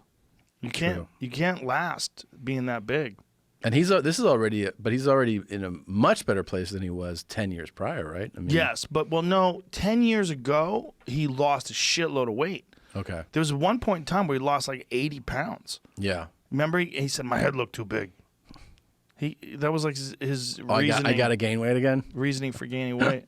But he can do it, you Yeah. know? Like Red Band did that too. Red Band got really skinny. Red Band got down like Yes. 160. He did. Remember that? Yes. And then I went a long time without seeing him. Then I saw him again. He put on a bunch. Yeah. But he's I mean, we're all capable of it, you know? I go Yeah. up and down all the time. I'm just like, you know, for me, you can always tell if I'm gaining weight. It's not exercise for me. It's that I started eating sugar again. Mm-hmm. You know, like I worked out like crazy last year. Like there was points where I was working out like out of 75 days, I'd work out like 62 of them, you know? Wow. But I was not dropping weight. Because you were eating. I was eating, yeah. I was eating. Yeah, you want a reward for all that hard working out and eat a piece of cake. Yeah, and then I also sometimes it's not even the cake. It's like I'll just you'll see somebody who works out a lot and eats like a large balanced diet, and I'll be like, well, I want to do that. You know what you should do? Eat nothing but duck eggs for a whole month. You'd that lose so much weight. Gooey jizz in my mouth. You'd lose so much weight. You'd be like, Yeah. I have this to is eliminate the noise you make when you eat a duck egg. Ugh. You're really gonna cripple the duck egg industry They with can this one. suck my dick. All those duck egg selling assholes. I'm gonna stick to chicken eggs. They're better. They're better. I No, mean, it's the duck eggs only are way- okay. Maybe people are into them. Maybe I cooked them wrong. I'm sorry, duck egg people. Yeah, you're gonna get some messages about that. But I have to do like the protein fat thing. I have to. Yeah. It's like the only way that I'll not blow up. Did you quit the carnivore diet? Yeah. How long did you last? I did it hardcore for about a month, and then I did. How long before the diarrhea went away? It was about 10 days. I got a text from you. This diarrhea is astonishing. It was. It was That's such a great name for diarrhea. astonishing. I have photos in my phone that I saved because I'm like, this is crazy. I have ink. The There's other black ink. like real Coming out of my special asshole. diarrhea that I had was when, you know, so I went from like just doing that hardcore to having like some greens, but like meat, you know, meat and fat, and then like some greens. That was fine. It was when that first day of like, fuck it, gonna have some pasta and a donut today. Yeah. And then it was like, like just immediate crazy shits. Your body's like, make up your mind. Yeah, that. I'm here to punish you. Oh, I had to hold on to the side of the seat to fucking Launch. It was like Rocket Man. really, really extraordinary. Yeah. Yeah. Whew. Yeah. There's a volume that's astonishing, right? It's like the amount that comes out. Like, And I don't even think I ate that much. You would know too. You had like this warning. Your stomach does things that tells you like you're gonna want to sit down for this one. Like, Yeah, like there's like little explosions, like pop, pop, pop. yeah. And when you feel the liquid, you feel water in your gut. You're I like, think oh I my God. strengthened my asshole muscles though, That's good. because I was clamping them down so often. Where I was like, "Yikes!" and then I barely made it to the toilet. That is, yeah. This is I just never saw it coming because most of what I was eating before was kind of carnivore-esque, and then I would have like a little bit of vegetables or some pasta or something like that. But I lost 12 pounds in a month. In a month? And Yeah. got shredded pretty easy. And I kept most of it off. I Yeah. think I gained maybe 3 or 4 because I went back to eating pasta and bread. And during this quarantine, I'm not on any diet. I'm just because my concern is just, I mean, what if it's hard to get food? yeah. You know, I want to make sure that I'm just eating food. Yeah. I'm not thinking about the way I look. Or I don't think diet is a real big concern. I mean, you know, I'm not trying to like go off the rails, but it's No. like, yeah. yeah. I lost 10 in that month. Oh, that's pretty good. Yeah. Yeah. Yeah, if you just cut out the sugar, you just feel so much better too. You do. And I see the fucking I see the dark cycle that happens when when I start with sugar. Like when I start being like, I'll have this today and that tomorrow. Oreo. Yeah. Double stuff Oreo. And then I realize that like I don't even want it, but I'm craving it, you know? Yeah. Yeah. And I know. it fucking, yeah. There's a thing that I get when I'll eat carnivore where I'll have a big steak, right? So I'll eat a steak and then I'm done. I'm done eating. But unless I want a cookie, then I can have more room. Then I Yeah. got more room for that cookie. Yeah, yeah. Or pasta. I got more room for that pasta. It's incredible on the carnivore thing, the amount that I can eat and not feel like that stuff feeling at all. At all. Like a Yeah. 22-ounce fucking T-bone. You're like, And I you feel fine. I feel fine. And you don't feel wrecked. No. Yeah, it's the best feeling after food because you don't feel like you fucked up. Yeah. You feel like you have all your mental capacity. You have full mental capabilities. You can think and talk. And when I eat a big bowl, like if I eat lasagna or something like God, that, I'm not yeah. talking to nobody about nothing. No. If you talk to me, I don't know what I'm saying. I'm just going, what? Yeah. What are we talking about? Brain shuts down. What's that? And I start to go like you know, those types of burps. The gut Yeah. starts to like push out Yeah. more, and then I'll start ripping crazy farts. Like I farted Christina made this pasta dish, and last night I farted so crazy. She goes, "Do you even respect me anymore?" Like I was like, "Yeah, but I mean, this is what's going on right now. This happens. This is marriage." Do your kids understand farts yet? Oh yeah. Well, like my oldest will be like, "You're a fart," and How old is he now? he's 4, and he loves them. He talks about them, and he even has that thing that like the almost implied shame. Like, did you just fart? He's like, "No, I didn't fart. You fart." Like he knows that, like yeah. you know what I mean. Like you don't want to be Right, the farter. Yeah, but and then my youngest is 20 months. You fart. He's like, he just like nods and smiles. He thinks it's great. He thinks it's great. Farts are always going to be funny with some kids. Yeah. Just one of those things. 2 little boys, man. They love it. Yeah. Yeah, you got little savages. I do. My oldest is like, he called me a little fuck the other day. Whoa. Yeah. Whoa. And threw little in there. He goes, "You little fuck." And I was like, "Hey, what?" Over what? It was like, "Hey, no, you can't have that right now." He was like, "Oh," he's like, "You little fuck." I go, "What was that?" He goes, "You little fuck." And I go, "No." I go, you don't do that. You don't do that. And he But goes, Daddy, you do that for a living. "Yeah, exactly." And then Right. he goes, "Well, you're a jerk." And I go, "You don't call me that either. Where are you getting this?" "Yeah, call me a fuck." You little fuck. You little fuck. When are you going to let him watch you on television? I've tried to do it for a moment to see like what his interest is. I'll be like, "Hey, check this. Who's this?" And it'll be like me, And I'll show it to him, and he's like, yeah, anyway. And he just immediately turns doesn't give away. a fuck. No, he's like, put the fucking Paw Patrol back on. Paw Patrol. You know? Yeah. It's like, I don't care. I know they about don't you. care. It's you. You're right No. here, right in front of me. What do I give a shit if shit. you're on the phone? Yeah, doesn't care. One day he's gonna appreciate it. One day. Are your kids into it yet? They get weirded out by it. Have they seen people approach you? They do not like that. Yeah. They do not like that. Yeah. My littlest especially does not like that. Because people don't pay attention to her. They just start talking to me, and Yeah. if she's talking to me, people interrupt her to talk to me, and it gets her right. really angry. She'll Yeah. like pull on me. Yeah, that You makes know? sense. It Actually, does. it makes sense. My oldest saw it, somebody talking to me, and he was like, they walked away, and he was just, I could tell he wanted to be like, what was that all about? Yeah, do you know that guy? Yeah, he was just like, My kids anyway. always say that. Do you know him? I'm like, no. I'm like, but he comes up to you like he knows you. I go, yeah. Like, it took them a while to figure out. They've never seen me perform, but one time we were all in Irvine together, and I was doing the improv, and I snuck them backstage. I'm like, you want to see what the crowd looks like?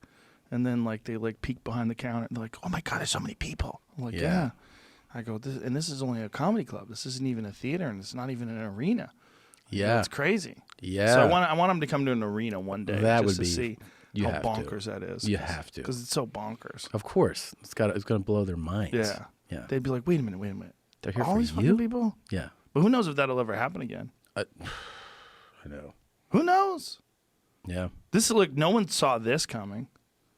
I mean, people that put on like concerts and sporting yeah. events and entertainment is completely other shifted. than this kind of shit. Yeah, this is Yeah. it.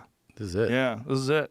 Yeah, somebody was. I saw these ideas because people were, doing virtual performance. Whatever. You can go live and play a guitar or sing, and they're like, people are like, you should do like virtual comedy shows. I'm like, you have to have the live audience. What's that dude's name that did that one comedy special? Gerard Carmichael filmed it. I don't know his name. I don't know his name, but I know you're talking. That was the no audience comedy special. It's a strange concept. Terrible idea. Yeah, I don't. Yeah, when Gerard was telling me, I was like, what? Yeah. Like, what are you going to do? Well, I think the idea of the audience is played out. Like, The audience. Is that what he said? You mean the most important part of a comedy show? The fact there's people there to laugh? Yeah, it's an unusual. So you know that it's funny? I'm like, all right. I think they took a swing. Yeah. It didn't work out. I mean, I guess, I respect taking high risk, That's a dumb risk, though. Yeah. That's like, I'm going to swim, but with no water. What do you think of that? I'm going to swim in the bottom of the pool. I'm just going to see who can just do swimming motions, see how fast I can get across the pool. It is strange. I mean, like, that's one that I never thought somebody would try to do. I never thought HBO would go, great idea. HBO signs off on a lot of outrageous ideas. I don't think they know what they're doing. Yeah. I mean, they made For Game of comedy. Thrones, so they probably like, well, we know it. We got it. Yeah. We're the shit. Well, they hit a home run for sure. Every cycle of shows, they always have one that goes, oh my God. Did you watch The Outsider? No. It's great. I watched McMillions. That was fantastic. I didn't see that. Oh, that's the McDonald's one? Is that HBO as well? It's HBO, yeah. Good? My cousin made that. It's great. Really? Your cousin made it? Cousin made it. No yeah. shit.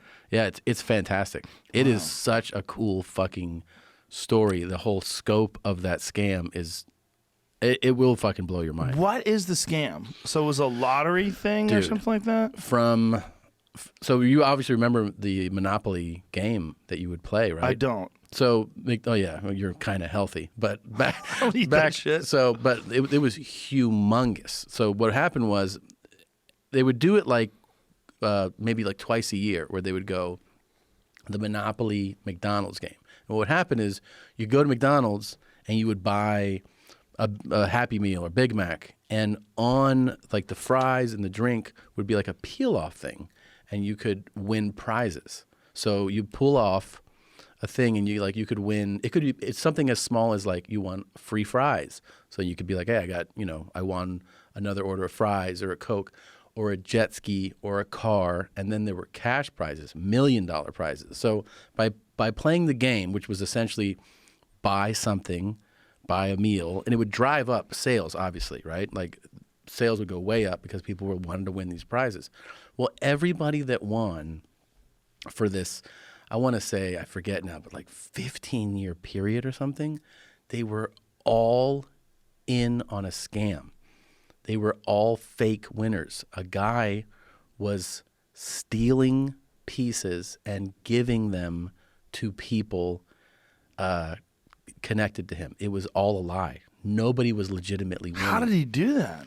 That's the series, man. It's my God. fucking fascinating because at one point there's this guy's giving it to, people he knows, and they're talking about it in the series, like people connected to him. They're like, after a while, it's weird that 10 winners have won in like this 300-mile radius, and 8 of them are Italian. We're like we got to branch out a little bit here because no one's like tipped off yet because the guy was, Italian. He was going to like friends and family. Yeah, it was really fucking crazy. And It's then amazing they kept their mouth shut. they kept their mouth shut, and they would have gotten away with it. I mean, they were getting away with it. They got tipped off. The FBI got tipped off. And then this whole investigation, that's what the series, it's a 6-part series. That's what it reveals, is just the scale and the scope of this incredible scam. It was a scam, man. Did this guy work for McDonald's? No. There's all these different characters in it, but basically McDonald's had to hire a company that would oversee the game, like the security of the game. And they would also have to hire another company to print, like the game pieces and all that. And within those companies, the corruption lied. McDonald's didn't know. Wow. And but the story is fascinating, and the characters are outrageous too. I mean, the Colombo family is part of it. The crime family. I gotta watch it. It's good, man. It's really good.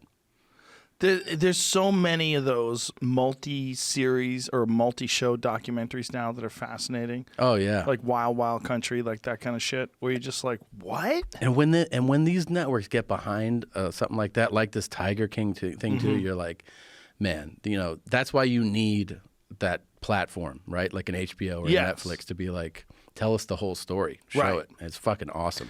Yeah, or Wild Country, right? Wild Country, yeah. You need something that's gonna play out for 5 or 6 episodes. Have to. Where 3 episodes in, you're like, what? How the fuck did I not know about this?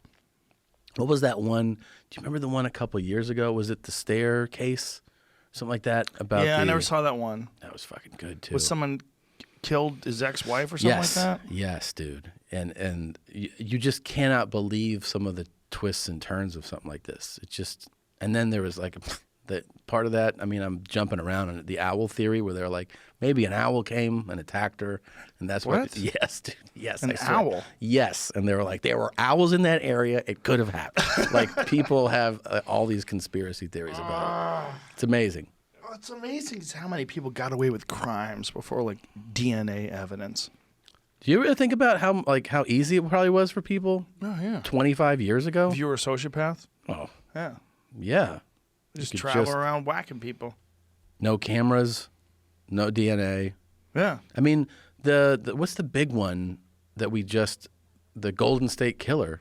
Well, that was the one that Patton Oswalt's wife was working on. Yes, she was writing that book. What are you playing over there? Oh, is it playing sound? Yeah. Oh, sorry. What is that?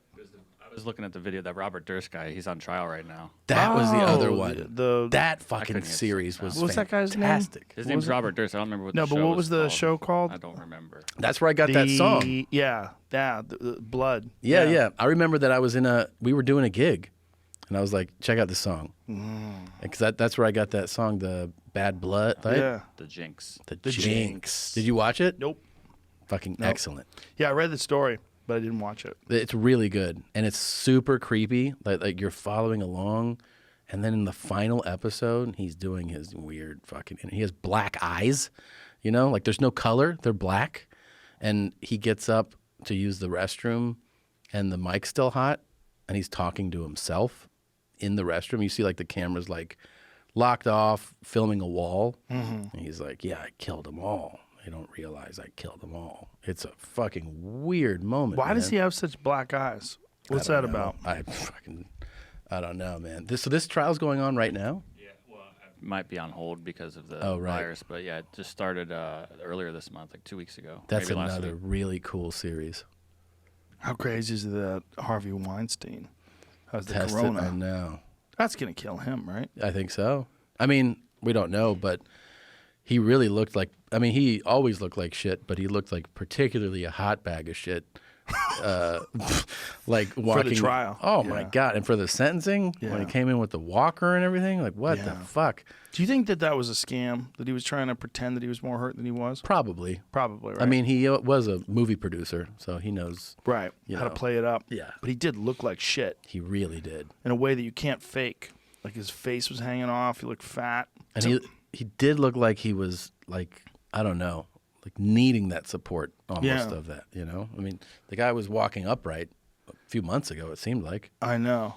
Well, also the stress of that life, of having the weight of his past come tumbling down on him. And imagine going up to Harvey Weinstein 4 years ago and go, dude, I want to show you what the future looks like for you. He'd be like, get the fuck out of here. That's never going to happen. Never, man. Yeah, I mean, imagine 4 years later. Imagine going up to Cosby and telling him that. I know. Like, you're the most beloved father figure in this country. Yeah. You know? I mean, just before that, like just before things went sideways, he wouldn't have fucking been like, what are you talking about? Yeah, I almost think that his story is less shocking, the result. It's like the Harvey Weinstein thing, I guess I didn't know he was a piece of shit. I had no idea, but I knew that Cosby was. Right. We had all kind of heard that Cosby was a piece of shit. We all knew I that didn't know he was... anything about Harvey Weinstein. I just knew he made movies. I knew, yeah, I guess so. I mean, with Cosby, I always knew he was a womanizer. I didn't know there was like, you know, date rape, any of those. Oh, I had heard that. You'd heard that? I didn't know. I any heard of that on the set of News Radio. Wow. In the 90s, I had heard that he was drugging women. Well, that's when he was probably pretty active with it, you know? Well, it was, I think, when was the Cosby Show on the air? In the late 80s, early 90s, I think. So it was probably just getting done. Yeah. I was on News Radio was 94. And I remember like, what? He drugs people. Like, so I think Candy Alexander's one. So they were talking. I mean, there's probably people on set that had experienced it. Maybe. Yeah. Yeah, could be. But Harvey, I didn't know anything about. I just, the Harvey thing, I just thought he was just a big, fat, ugly movie producer. I didn't know anything. And also, I think when that story first broke, there was some idea, like, it was kind of implied this guy was a gross, you know, like, show me your tits kind of guy. I didn't, like, as the story details came out, you're like, no, this dude's like a full-blown, like rapist that you would read about in a newspaper, you know what I mean? Yeah. Like, he actually pushed women down, held them down and fucked them. Yeah, he's a real fucking animal. And then he was like, what? What's the problem? I mean, he fully shameless, completely disassociates with what he did. I think he was living this crazy life where he could get away with anything, like a king.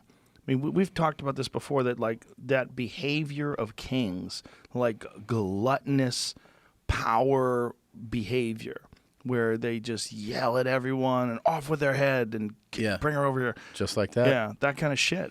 Well, when you also his story revealed the scope of payroll. Where he had like photojournalists, editors, I think law enforcement, like all types of people on like what mafia kind of shit does, you know? Like, I pay you to fucking watch out for my bad deeds. Yes. So he really was doing... Well, even more disgusting, it was in his contract. Like, if you have one sexual harassment claim, it'll cost you this much. If you have two, you have to pay us this much. Like, it was written into his contract. Jesus, man. So they knew. They knew. They knew. I mean, but how come nobody else gets in trouble for that? Yeah. I don't know. Yeah. I mean, what do they know? That's the question. Is he in a jail hospital? He's in Rikers, son. But in their medic unit? I think so. Oh, fuck. You think that's top tier quality there? Top tier. Top of the food chain. God damn. They have a bunch of corona cases right now at Rikers. It's a big issue. Of course. You have no windows. They're letting a bunch of people out right now that have like probation violations or something. Oh, like let that. them spread it. Good move. That's the next thought. Hilarious. Yeah. Let them out. Yeah. Unless you're letting them out into a furnace. Fuck. I mean, that shit, if it did that to that Olympic swimmer, that 31-year-old guy, if Yeah. it wrecked him, what is it going to do to Harvey Weinstein? Oh my God, no, he's on. He's on. Oh, his this is way what I out. want to talk to you about. The fucking comments of people mad at you because you're doing shows in Spanish are hilarious. I get a bunch of emails. Hilarious how Yeah. mad people get. Well, the funny thing is, like, so for people that don't know, like, I got a deal with Netflix where they were like, do an English special and then a Spanish special. And they actually offered me they're like, you can just translate that special and shoot it. And I was like, that's kind of boring. So I'll try to, work on some new stuff for the Latin audience and translate like a few bits. And then in order to shoot it, I just need a bunch of reps like you would in English. Yeah. So I just need shows in Spanish. So I started doing that, and started doing. Are you fully fluent? Like you could have conversations with people, there's no hitch? Just Yeah. like you could have a conversation with me? Yeah, I can have a conversation with anybody in Spanish. And you've been like that your whole life? There's like times where the level of fluency goes higher, like especially if I'm immersed, like living in. Right. And then Because I'm there's- like, who do you practice with? Yeah, I mean, there's definitely, I have my hiccups in that, like, I might grammatically say something incorrectly. Mm-hmm. They'll definitely know what I'm saying. And then that's one of the things I work on is that I record these, I send them to a Spanish tutor. I go, Really? Yeah, I go, did I say anything incorrect in this? And the Spanish tutor's like, what the fuck is wrong with She you? goes, I'm not going to comment on your material. She goes, it's not what I'm used to, but I'll help you with the grammatical thing. So she'll be like, you should have said la mano instead of el mano. Okay. So we work on things like that, like make sure you say it correct. Because the main thing is I don't want someone to be distracted because they're like, that sounded wrong. Right, of course. So broken English. I guess, I don't know, fluency level is probably like 8 or 9 or something. you know. Wow. But I mean, it gets better the more I work on it, and it gets worse the longer I leave it. So that's why I started doing the podcast in Spanish. That's why I've been doing these shows. And all I did was I would announce, hey, I'm going to do a Spanish show. I did one in Oxnard. I did one in Ontario. I had these Texas ones booked for April, where one night in each of this, in Houston, Dallas, Austin, and San Antonio. And when I posted them, people are like, hey, these shows are in Spanish. I go, that's what it says in the fucking, on the marquee, on the ticket, this show is in Spanish. And they're like, yeah, I can't fucking understand it though, because I don't speak Spanish. I'm like, I know, this is for somebody else. And they're like, but why don't you add a show in English? And I'm, you're trying to go well, I will do that show in English later, like when the English hour is ready, because I'm just releasing a special. So I got to build a new hour before I come to Houston and show it, And they're like, yeah, but you should just do it. You should just do it while you're here. And I'm like, yeah, but that's not, And then, I don't know. But people have been like, you're a fucking idiot for doing this Spanish. I'm like, why? You put it on your Instagram, right? I put see screen it? grabs of the. I left their handles out. But Yeah, I read a few of them. I was like, Jesus yeah. Christ. I got more. I bet you do. Oh, yeah. And people are like, and then I have the ones that are like, I bought the ticket and I didn't realize that this was Spanish and I would like a refund. And I'm like, don't talk to me about it. I go, first of all, on the site, it's called Tom Segura en Español. And that's what it says. And then it's like, if you speak English, this is not the show for you. And they're like, I didn't look at it. And I'm like, I mean, what do you want me to do, man? Sell your tickets on Craigslist. Yeah. So, yeah, people got fired up at me for not adding the English show. Imagine if you were responsible for returning all your tickets. Like, you'd never be able to do anything. Do you get messages like that? And they're like, don't hey, they go, I want to exchange this ticket. I'm like, I don't what? know what kind of messages I get. Yeah. I don't know. I got. I'm so much happier. It's that much I better. don't know. Yeah. Oh my god. Well, I'll tell you this. My special came out today. I have not gone to look at. I read some good reviews. Yeah. Yeah, of your shit. Yeah. Okay. Cool. I haven't even checked it out. Yeah, I read a couple good reviews and some. I think one of them was Washington Post. It's great. That's cool. Yeah, That's cool. I'm happy. But yeah, don't read anything. I don't get into it. I do remember on the last tour, especially on the bus, you're just sitting there, you read everything, reading. And people are like, I bought tickets Friday show. I'd rather come to Saturday show. And I would let like me call to my trade mom up. and she'll I'm handle like, it. At the Chicago Theater. Okay, dude. Yeah. Hit them up. What am I going to do? And they're like, you can figure this out for me. I'm like, okay. Yeah, up. like you have plenty of time to be making Come these on, 20-minute phone calls to reroute I need tickets. this Steve to get the Saturday tickets. Yeah. No, it is. But do you post and walk away, right? Yes. Yeah. I don't read shit. It's the way to do it. I've been doing that for a long time now. It's amazing. Yeah. It changes everything if you have discipline. But you have to have the discipline to not read your comments. Yeah. You know, because I know people that read them and they go crazy and they respond to them and argue with them. Like That's the problem too, is that you not only have to avoid reading, if you are reading, you have to not engage in the back and forth.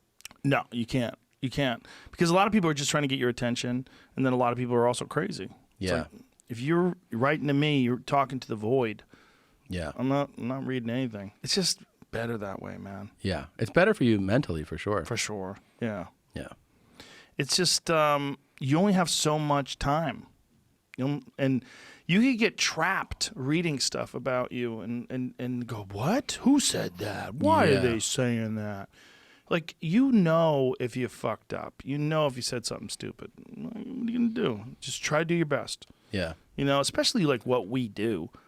And especially if we're doing shows or a podcast or anything like that where you're getting high and you're talking crazy. And Oh, yeah. You're trying to be funny, and sometimes you swing and miss, and sometimes you hit a home run, and you never know.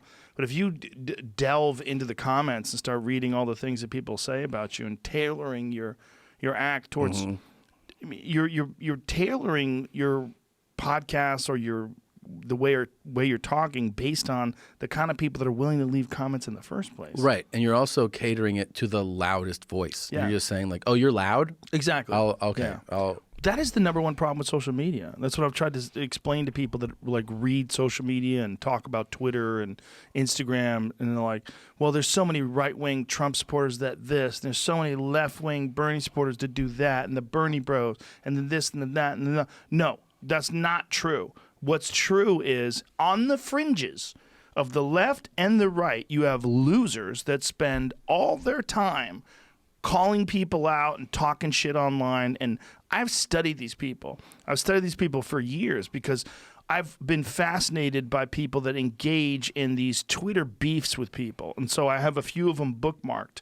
And I go to check them, and some of them I would bookmark, and I'm like, this guy has done nothing but talk shit online for like 12 hours. It's crazy. And there's a lot of them like that. Yeah. There's a lot of, in the most virtuous, the ones who are trying to get the most reactions, and they're calling out celebrities for this, calling out people for that.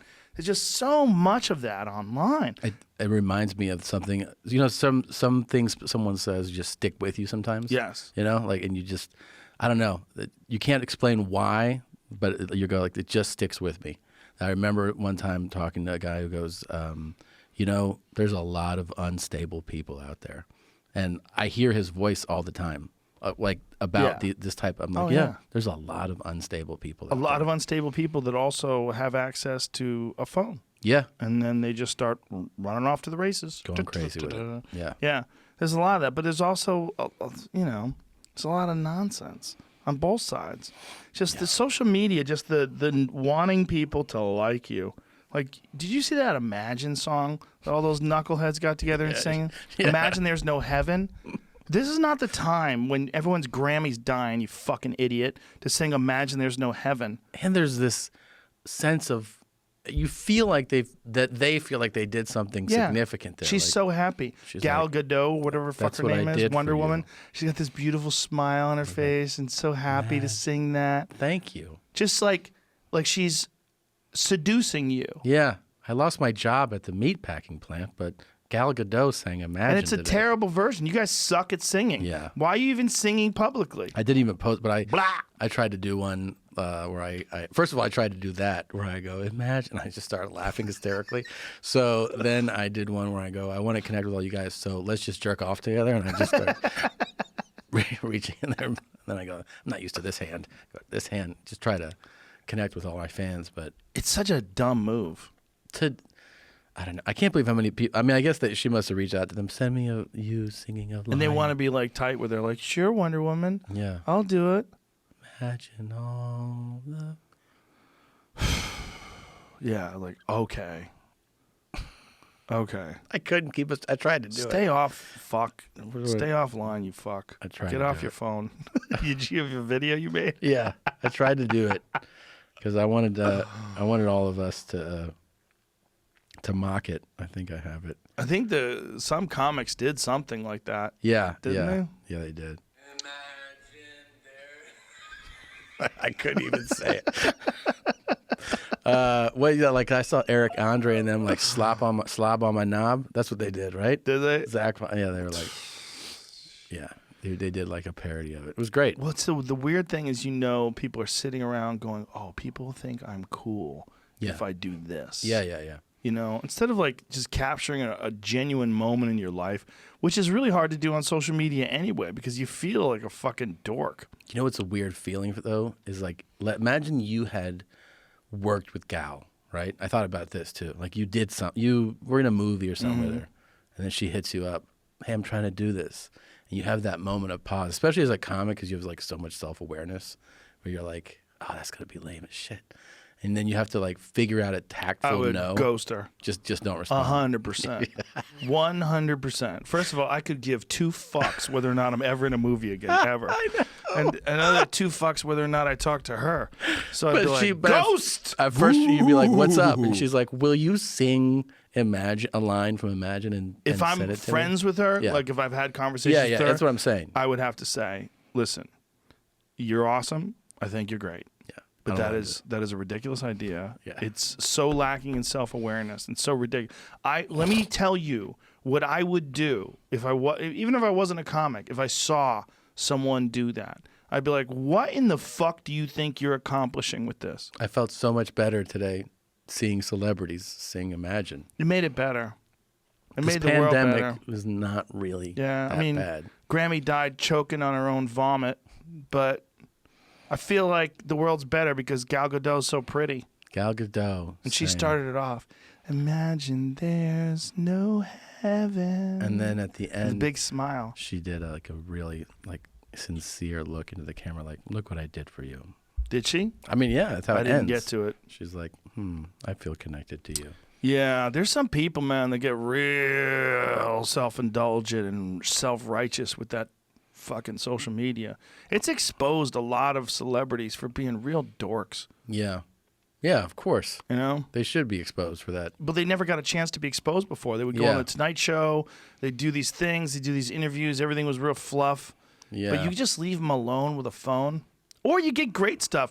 Did you see Tom Hanks' wife singing along to Naughty by Nature? I was really surprised. It was awesome. Yeah. It was good, though. It was fun. No Exceptionally makeup. good. Exceptionally Yeah. good. Yes. No makeup. She's having fun. Hip hop hooray. And here's the thing, that cadence and like Yeah. that rhyme pattern of Yeah. that song, it's not easy to mimic. No. It's not easy to mimic. No, she did a good job, but it's also so obvious that she wasn't trying to be anything other than have fun. Yeah. Well, Right? when you're drinking children's blood every night for dinner, you have fun, you Is know? that what they do? Well, I think so. I don't know. I just read the comments, man. I thought they just fucked those kids. I don't know. Are you sure? It helps you keep your rhythm going. Yeah, no, Hip hop hooray. she was just having fun. That's revealed that she's super cool. Yeah, with no makeup, right? Yep. She's not trying to get dolled up. No. Like there's these people some people are doing these like quarantine, like day 5, here we are, day 5, and it's like so contrived and Super contrived. I guess they want to connect with people and they want to talk to people, but what are we doing? Yeah. I mean, are we doing that? What are we doing? Yeah, we are. We are. But we're having a conversation. We would have this conversation if there was no microphone. Yeah. We'd probably talk a lot more shit about people. Yeah, I mean, that's always a big component of a good time. It's fun. What was that? Talking shit's fun. I keep thinking about that meat we had in fucking Vegas, man. Oh, so good. Yeah, we're Bizarre Meats. Yeah, fantastic. It used to be the SLS, and now what is it? I forget. They changed the name, though. Remember that? Yeah. Sands or something? Yeah, it switched back to what it was. Like Yeah. the Was it? Sahara, Sahara? I don't Sahara. I think it's the Sahara. Whatever it is. That Bizarre Meats place. God damn, is that good. Woo! That was Jose delicious. Andres, man. Yeah. You gotta have him on. I would love to. Fucking dope Yeah. guy. I've seen him on Bourdain's show. Yeah. Yeah, that place was phenomenal. I love how they cook over wood too. You walk by and you see the hardwood coals and the grill grates, and they know what the fuck they're doing. They told us it would take an hour to cook the steak. Remember that? Yeah. We're like, an hour? Yeah. They're like, yeah, an hour. And the steaks are huge. So just order one steak. I was like, really? Yeah, 1 3-pound steak. I'm like, okay. It was amazing, dude. We ordered 2 though. Amazing. Goddamn, it was good. Yeah. What a fun weekend. Just randomly, we happened to be in Vegas at the same time. So cool. Yeah, that's cool when something like that happens. Yeah. I was bummed. We had to leave before the last 3 fights. Dude, you missed the Weili Zhang, Joanna Jędrzejczyk fight, which is one of the greatest fights in the history of the sport. I saw you saying that you keep thinking about it. Dude, all day. I'd just be, for days. I'd They be in my fucking car. I'd be battled, like, huh? as close as a fight could ever get. A lot of people thought Joanna won. A lot of people thought Weili won. But it was amazing. It was amazing. It was a fucking war. Really came down, like you could have judged it either way. Yeah, you could have. Yeah, it wasn't. I mean, they gave it to Weili. It was a split decision, but it was Joanna's head. It was so close. Her forehead. Ridiculous, and never even responded to it. And it didn't react to it. Just threw bombs. And we stayed missed in the pocket. We missed that knockout where you guys were like, where you memed out you and DC. Which one? There was a knockout, like third to last fight, big ass knockout. You know what I'm talking about? Yes. It was just after. Yes. forget. Beneil Dariush and God damn. Yeah, I think we missed Jakar 3. Close. Jakar Close. It was a crazy battle, and Jakar. Hit him with a right. Yeah, I saw the Jakar had video. Beneil Dariush in real trouble, and then Beneil Dariush came back and knocked him out. Yeah, there it is. There it is. Well, that left hand. Oh my yeah, God. Beneil was really rocked, and Jakar he only has 1 loss in his whole career, and it was a close loss, and he came. There There you it go. is. We're going crazy. We're crazy. There's Jamie too. Oh my God. Jamie in the background there. Yeah, that was bonkers. It was right next to him, and we left for that. Was that that must have been the next fight? Yeah, it was the Fiasco next fight. You missed it. Missed that, and then Yeah. we missed the main event too. Well, you had a show to do. Yeah, I'd show. Your boy Josh Potter. Yeah. He's hilarious. He is. He's really funny, man. that was really my funny. first time seeing him. He's really funny. Good guy too. I liked He is. hanging out with him. Yeah, it's man. fun. Buffalo's finest. I love watching new comics, new comedy. Yeah. I love watching a new comic that I've never seen their act before. Yeah. And you get to see them and he seems like a guy who's been doing it about 10 years. Is it about 10 years in? yeah? Yeah. That's a fully formed comedian, you know? It is. He's a fully formed comedian. Great guy. And he's headlining now. He's starting to headline. That's great. So he deserves it. He's really good. I was impressed. Yeah, I've been taking him on the road for a few years now, and he just gets better and better. And he has a couple bits that really floor me. He's really good. Yeah. You can't even give away the premises. 'cause No, of you the- can't. No. You can't. I do love. I mean, I'll say Great the one stuff. premise is like the way he wants to die. I mean, it makes me laugh. Really funny, man. No, he's really good, and Yeah. it was cool to hang with him too. You know, it's just Hanging with comics is the best, dude. the best. It's the best. It's the most fun. I mean, if we hadn't seen you guys, we would have just hung out with each other all weekend. Yeah. And then you're like, oh, there's more comics here. Let's go Yeah. hang out with them. Yeah, So it's always and they get to eat, chill, and yeah, But it was the beginning of the coronavirus thing where we're a little weirded out. bro. I also think about so my manager was in town. And he had friends in town. So after one of the shows, I want to say it was the second night. We also went to a cigar bar, and you start thinking about like, oh, all of us, All the contacts. and in casinos Yeah. too. Casinos are just fucking. That's another thing, dude. Las Vegas is shut down. So it's so wild to think about how those those casinos are just packed Empty. people, Yeah. and now How about all those people that count on that? the Yeah. dealers, the people Everyone. that clean the place, Waitresses. everybody, man. Everyone. everybody. Done. Everything's shut down for how long? How long do they plan on shutting Vegas down for? They announced like last week. They said they would reopen casinos May 16th. Wow. Then earlier today, Trump was like, "There's no way this is going past Easter or something." Like he wants to Well, get it ripping and roaring again. But He's not basing anything that he's saying, though, on science or on viruses. no, of course not. Yeah. Yeah, he should shut the fuck up. He's going on a hunch. Well, he wants everything to bounce back because he wants the economy to bounce back. Of course. The governor of Texas had a take on it, too. He's like, I would rather put myself in danger, and I'm in a high-risk group, of catching this disease and have the economy come back. Okay. Yeah, I don't know, man. I don't know. I don't know when it's like I had a take on it before when I see Idris Elba. I'm like, he looks great. Those NBA players, they look great. All these people look great. Tom Hanks is recovering. Yep. Maybe it's just like the flu. But then you read that 31-year-old Olympic swimmer, and and you go, oh, that guy's 31, and he's Right. a stud. He's an Olympian. Yes, literally an Olympian, a gold medalist, by the way. He's a fucking stud, right? And he said it was the worst virus he ever experienced in his life. And then Michael Yo getting really sick. And there was 2 college basketball players who died. They died? Yeah. Not college basketball players now, but they played college in the 90s. And they died. And they both died. Yeah. It was on my Apple News feed this morning. The thing about this virus, too, is that there's this uncertainty about, when things will change, when the curve will flatten, when the economy. But we also don't understand the virus yet. Right. Exactly. That's the part that's really alarming. That's the weird thing is like some people just experience no symptoms and it just goes through their system and they don't ever get it. And then the other thing was someone was telling me, I forget who it was. I attributed to Dr. Peter Attia yesterday, but I think I'm wrong. Someone was saying one of the odd things might be Sam Harris. Someone was saying one of the odd things seems to be that the more contact people have with the virus, the worse it gets. So some like medical doctors, professionals? yeah, medical professionals, yeah, it's very strange. Do you see the NBA player today said he lost his sense of smell? Yeah, that's another thing. That's one of the things that Peter Attia said. Smell and taste are going away. Yeah, it's very weird very weird. People lose their sense of smell. Very weird. It's spooky.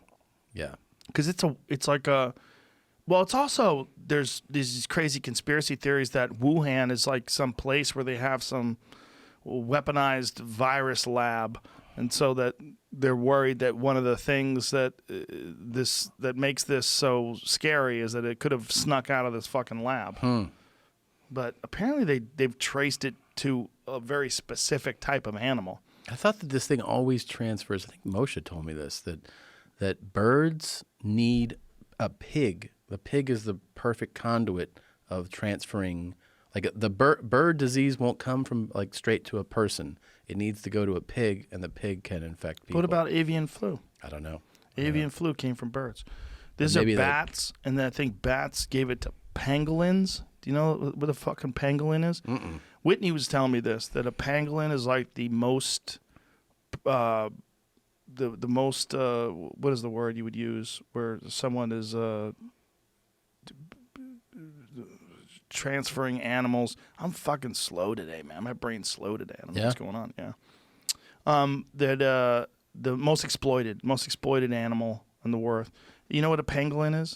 Some weird fucking pangolin. Pangolin. I think it is. Never heard of that. Yeah. There it is. That fucking thing. Look it up there. Look at the screen. Look. That thing. That's called a pangolin? Pangolin. Yeah. That is the most exploited animal in the world. And they eat them in China. And so this fucking thing is where China has laws to stop pangolin trafficking. Yeah. That thing looks freaky, man. Yeah, they have laws that they're imposing now to stop the sale of wild animals.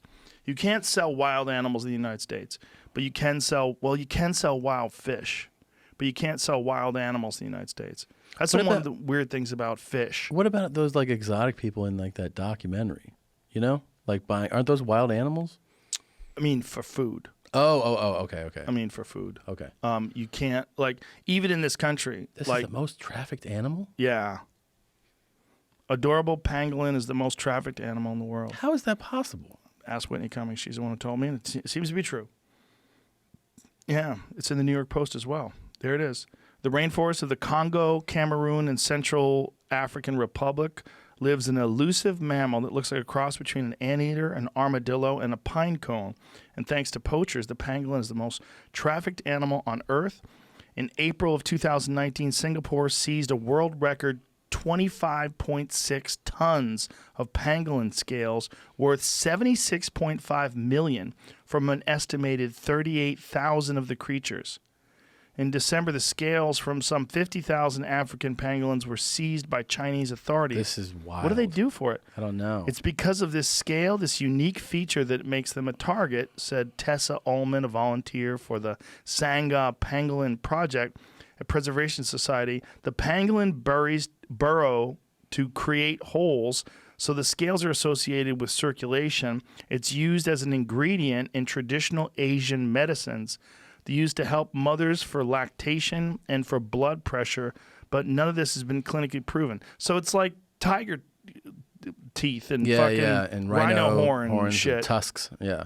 There's so much of that shit. I was talking to a Chinese guy about that. Yeah. And I was saying, well, do they know that rhino horn doesn't work and that they could get Viagra? Like if it's to make your dick hard, Viagra definitely works. He goes, oh, it's not even that. He goes, a lot of it is a status thing. It's like, so if you are a really wealthy Chinese businessman and you're into this kind of stuff, like you want to show that you skirt the laws of animal trafficking. Like shark fin soup, right? Like, isn't that like... Apparently that tastes good. But I'm saying isn't that something where there's like some type of restriction against it, and then they're like, but I'm the man, so let's get some. I think, I don't know what kind of restrictions they have about that in China, but across the world, rhinos... That's terrible. But they want that tea that they make out of rhino horn because it just makes them like, come, let's discuss business over rhino tea. Ugh. Yeah. I mean, I get why that happens, but I don't want any. Well, China's so weird, right? Because it's a weird combination of capitalism and communism. Yeah. And not just but a military, a communist dictatorship. Well, it's interesting, speaking of like the virus, the way China locked down Wuhan. Yeah. When they decided to, there's no fucking around. Yeah, no fucking around. It's 11 million people in that city. Went through the streets spraying some disinfectant. They sent 40,000 workers to Wuhan to be like, handle this, lock it down, clean it up. Yeah. Just boom in one city, and they. What's it like now? Well, here's the thing: you can never trust what the state government, state media says, but. They were saying that all their new cases are inbound. So it's travelers coming in. How convenient. It's all these fucking Italians. Yeah. Coming over here for shark's fin soup and rhino tea. Fucking pasta virus. Cunts. Yeah. It's the rigatoni virus now. It is. You guys did it. Well, they're saying that America could be the next epicenter. Yeah, well, New York has more than 5% of the world's cases right now. Does it really? Yeah, it's growing too. Well, New York has 25,000 cases as of this morning. That's 5% of the world's cases? That's what the news was last night. They say that for every one person that tests positive, 10 of them have not even been tested that have it. Yeah, there's for sure way more cases. Yeah, because it's impossible to get a test. You can't test them, yeah. Yeah, like try getting a test right now in L.A. They started a website yesterday with all the information on how to get a test. And they're like, first of all, meet this criteria. Are you over 65? I mean, is that really part of it? Yeah. Jesus. Do you have these symptoms? Yeah, you can't even order one online. If you could get a test going right now, it'd be a great business. It would be. Jeff Bezos. And it would be a great way to figure out who needs to really be staying home. Did you see the story of the senators that were in a closed-door meeting in January about coronavirus, and they just dumped all their stock? Yeah. Burr and Loeffler, whatever her name is. Yeah. Twats. And they're like, that's not what happened. Dude, that is the definition of insider trading. That's what they prosecute. But what's happening to them? Nothing. Yeah. What's up, Jamie? Stuff's happening, I guess. It just isn't happening immediately. Yeah. What is happening? SEC said that they might be looking into it. They might. Well, I'm trying to get. I might be looking into that murder. I might be. He's the chairman of the Intelligence Committee. Yeah. Yeah. And dumped all stock. Yep. Oh, they issued a sharp warning. Oh, a sharp warning. Sharp warning. Stop. Don't do that again. What are you supposed to do if you know that you're going to lose all that money? It's a good question. I think if you have that type of intel, you're not allowed to profit? Well, you're not allowed to use that intelligence that's not open to the public. So I think you have to wait till it goes public. You know what I mean? Like once that goes public, then you can act on it. Otherwise, Well, the virus is already public. The virus is public, but I think the scale, the magnitude of the impact when they estimate what's going to happen. When once a closed door meeting stateside. is like, hey, shit's about to go down, and then you go call my broker. Hey, man, it really is a movie. I mean, it really is some kind of crazy virus thriller. It is, dude. This is, I mean, like I was said it to like you. We don't have anybody we can call and be like, "Do you remember when this happened in your life?" No, Nobody does. Nobody does. Yeah, nobody does. Bert was saying that he thinks that in 2009 he had H1N1. It made sense. He said he was so sick. Yeah. He said he's never been more sick in his life. He said he couldn't get comfortable. He Oh, couldn't and breathe. somebody he was in he constant knew pain. had actually verified that he had H1N1. Yeah. Yeah, and that killed a lot of fucking people. Much more lethal. Yeah, Much more. isn't it interesting? Like, how'd they lock that down? I don't know. It never spread really. I think it's because you got it, and if you're contagious, you knew it. Yeah. This is highly contagious. Yeah. And again, the big problem is we don't know how many people have it. And then you have these asymptomatic people. How many people died from H1N1 in 2009? 50,000 in It's a America? lot of people. That's not that much. No, but I'm Believe saying it or that we not- would have known about, right? Sorry. Hold on. But well, the thing about the flu every year can kill as many as 90,000 people in America A alone. lot, yeah. Yeah. And we never talk about it, ever. No. This says 2009 flu pandemic killed 18,000 people. But I don't know That's not that many. where it's pulling that gotta info pee. from. Go ahead. Go ahead, P. Yeah, I think the biggest that I remember reading was 91,000 one year. 1 year, 91,000 people died from the flu. I'm not sure if that's the United States or North America. The whole thing is kind of crazy. It's interesting that Ron Paul was calling this a hoax before. He was saying, you know, just 100 people have died in America, and they're using this to take away your civil liberties. And then his son got it. I thought his son got it. His son did get it. His son did get it afterwards. And then Nancy Pelosi's daughter tweeted that Rand Paul's neighbor was right. The neighbor that attacked him. Like, what? But he has also What does an that even underlying mean? issue from that attack. Yeah, he's got a piece of his lung removed. Right, yeah. The guy tackled him, broke 5 of his ribs, and they had to remove a piece of his lung. And so Nancy Pelosi's daughter says that the neighbor was right. Like, what does that mean? The neighbor's right? So because the guy got sick, the neighbor's right to attack him? Like, 2 days ago, his Twitter account, probably his team, tweeted out that he was feeling fine, was asymptomatic, and was not aware of any direct contact with anyone that had it. wow. So I guess they don't know how he got it. So he hasn't, and he's just... how do they test these people? They're testing these people. You know, when you hear about these people getting tested, and they don't even have any symptoms, like, how are they getting tested, and why are they getting tested when some people are really sick? So I've been questioning that too. I think there's a way you can get a private doctor that maybe can get access to a test. Like A private doctor? Like you can pay extra money to get a hold of a test. Really? I think. I don't know, and I don't know if that's the difference between people just showing up at a doctor and just saying, "Hey, I think I'm sick. Can you please find a test for me?" And they're like, "Where do you want us to find one? We don't have access to that. We're busy." Versus, like, I don't know. I'm just guessing. The weirdest thing about it to me is the asymptomatic aspect of it, that some people don't experience anything, and other people get really fucking sick. It's almost like if you wanted a disease that spreads, you have it.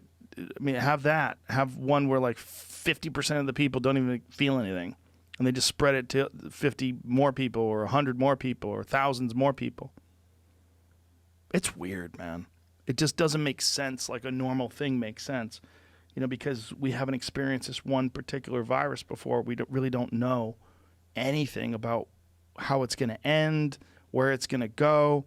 And then there's the possibility that it could morph and that it could, you know, be more contagious or more deadly or more this or more that.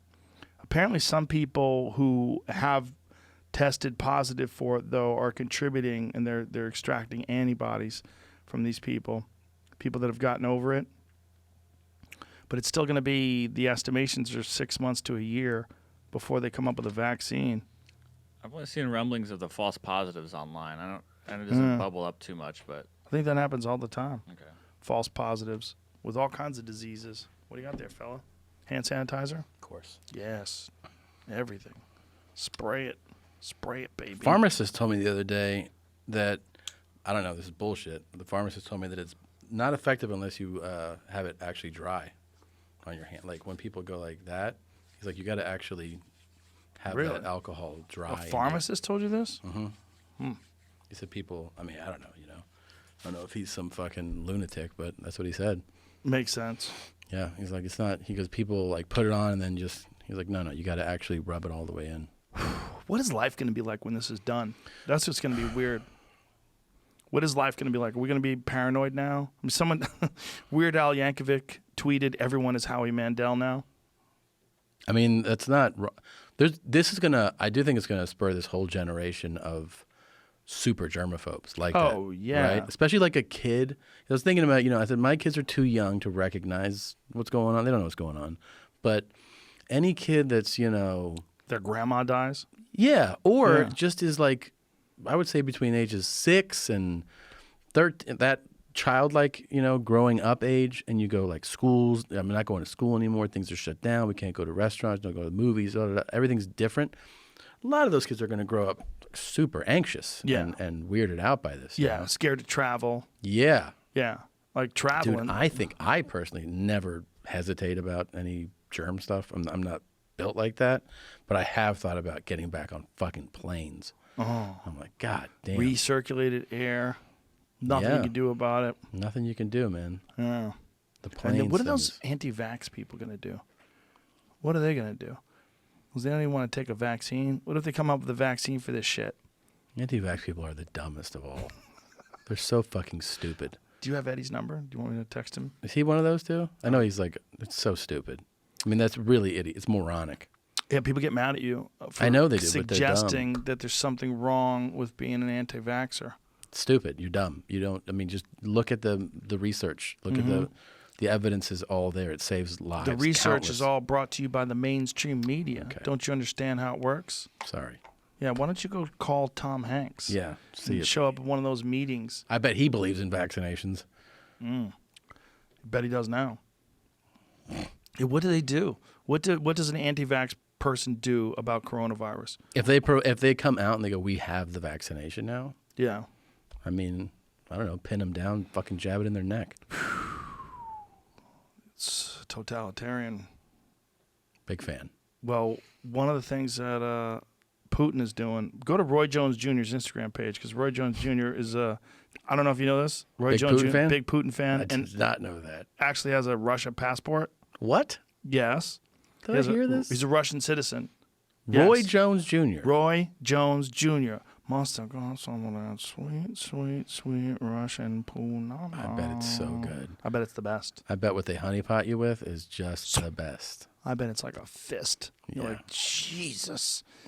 What am I looking for? He hasn't posted Roy it Jones in Jr. a year. Instagram page. Oh, Instagram. Sorry, I was on his Twitter. No, Instagram. And his From Instagram page is Pensacola, Florida. one of the greatest boxers of all time, but Man. not really well read in terms of totalitarian governments and the consequences of What makes you say that? this. Oh. They're threatening to lock people. Here it goes. You have to choose between staying home for 15 days or prison for 5 years. And then Roy Jones writes, simple, crisp, and clear, and that's how you fix stuff. Give options, A or B, simple. Gotta love it. I don't know if you gotta love that. That's yeah.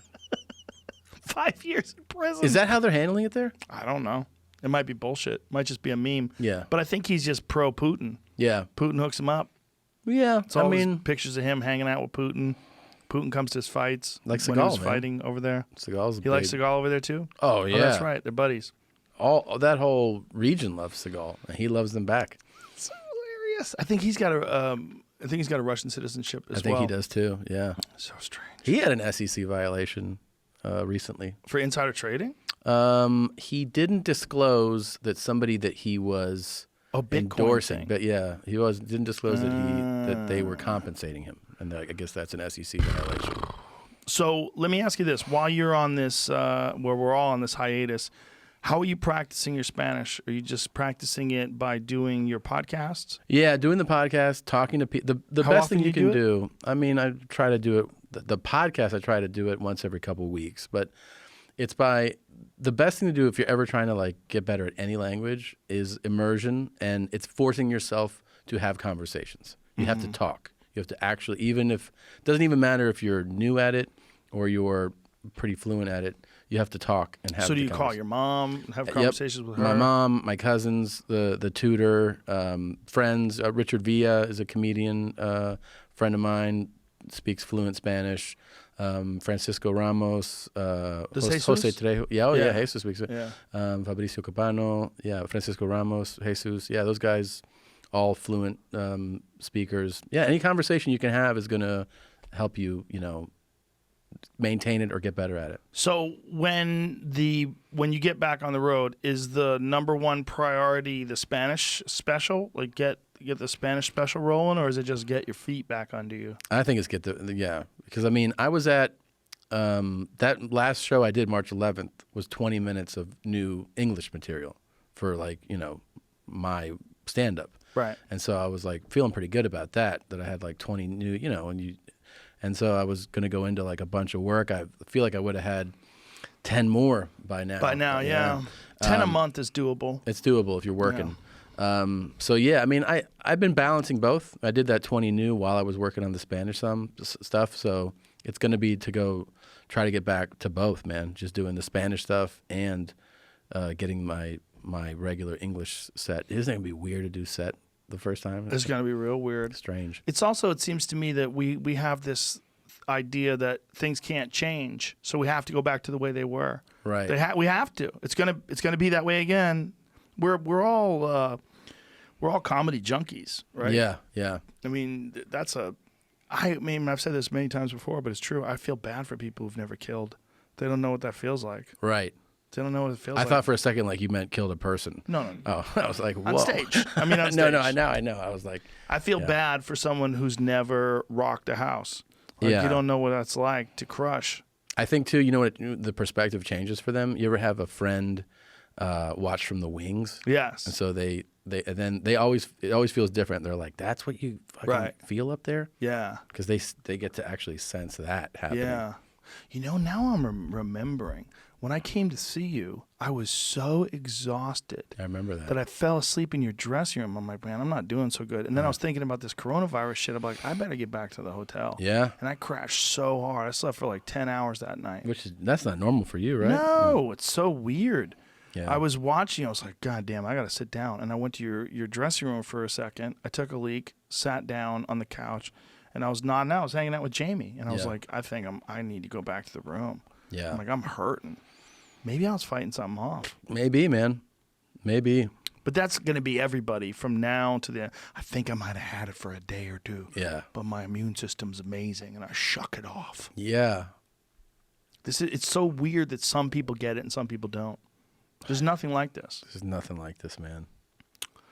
Well, so I guess we just keep doing this. We just keep doing podcasts. I'm going to be pumping them out. As long as we keep our social distancing and wash our hands and stuff, and I'm not touching my face at all. No.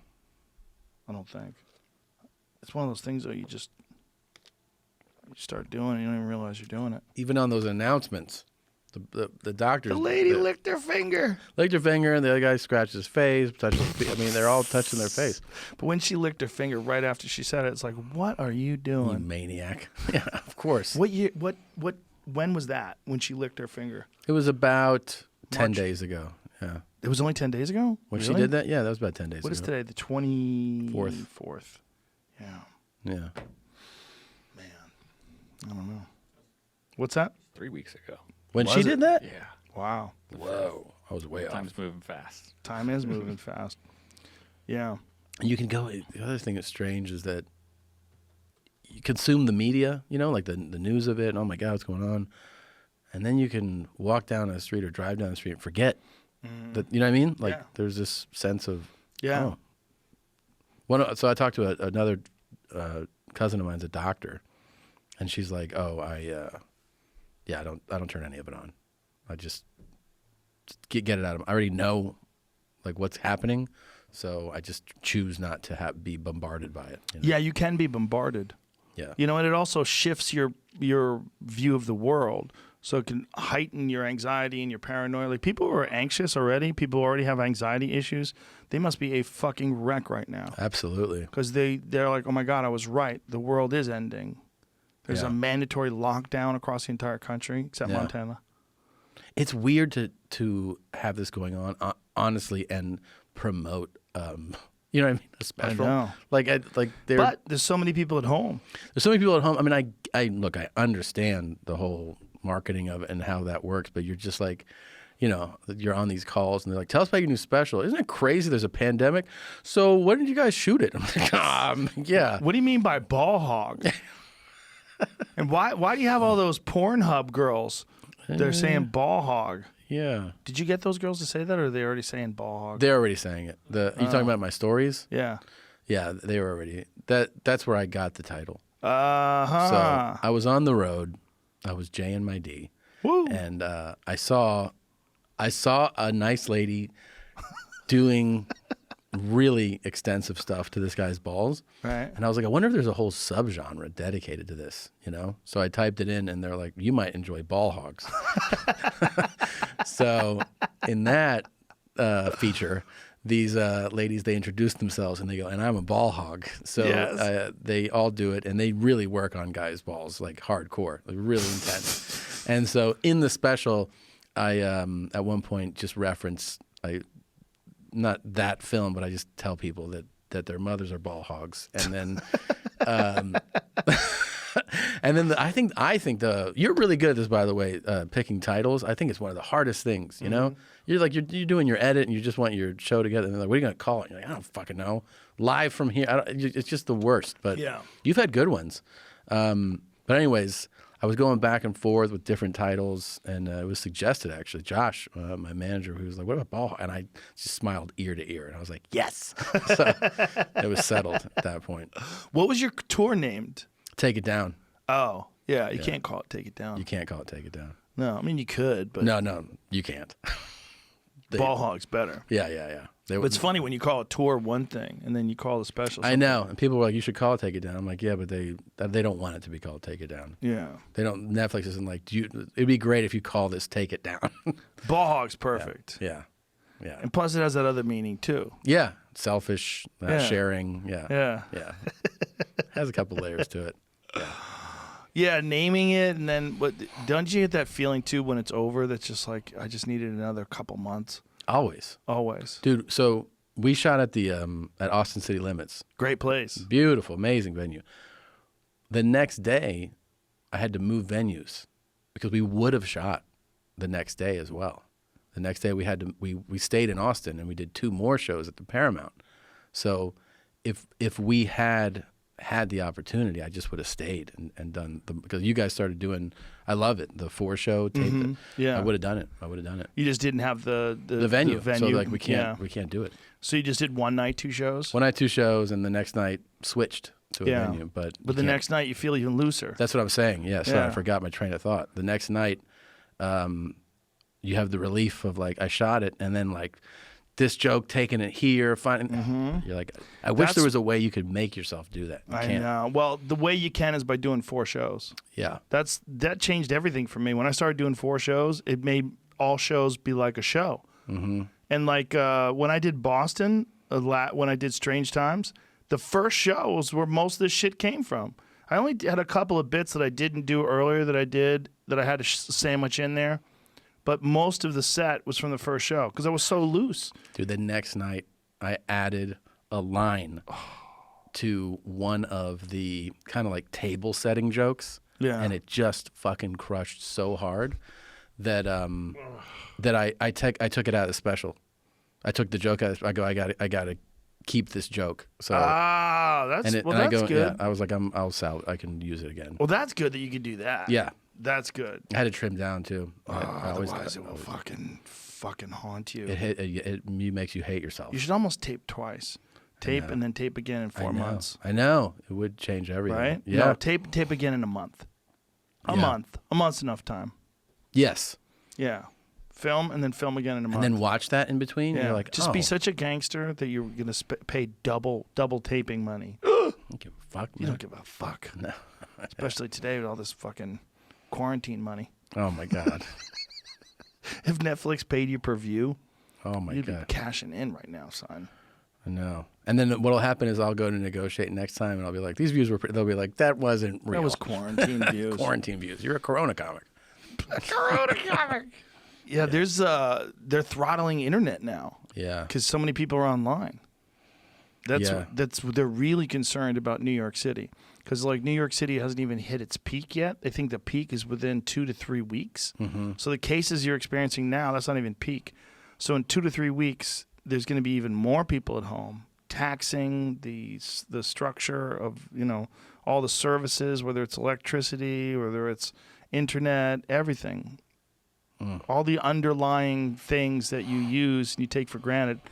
Because they don't... You never max capacity at this shit. Right, never. Yeah, Well, never. That's with cell phones. Whenever there's an emergency, you can't make a phone call because everyone's on their phone. Yeah. And then you realize, like, what are you selling? You're selling phones where everybody can use the phone, but you can't all use the phone at once. Right. You're planning.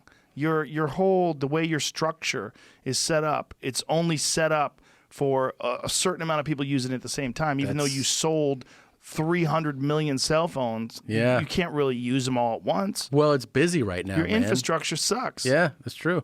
That's true. They sell whack-ass fucking half-baked infrastructure. Yeah. These yeah, cunts. and you don't realize it until something like this happens. You're like, oh, there's not room for all of us? Yeah.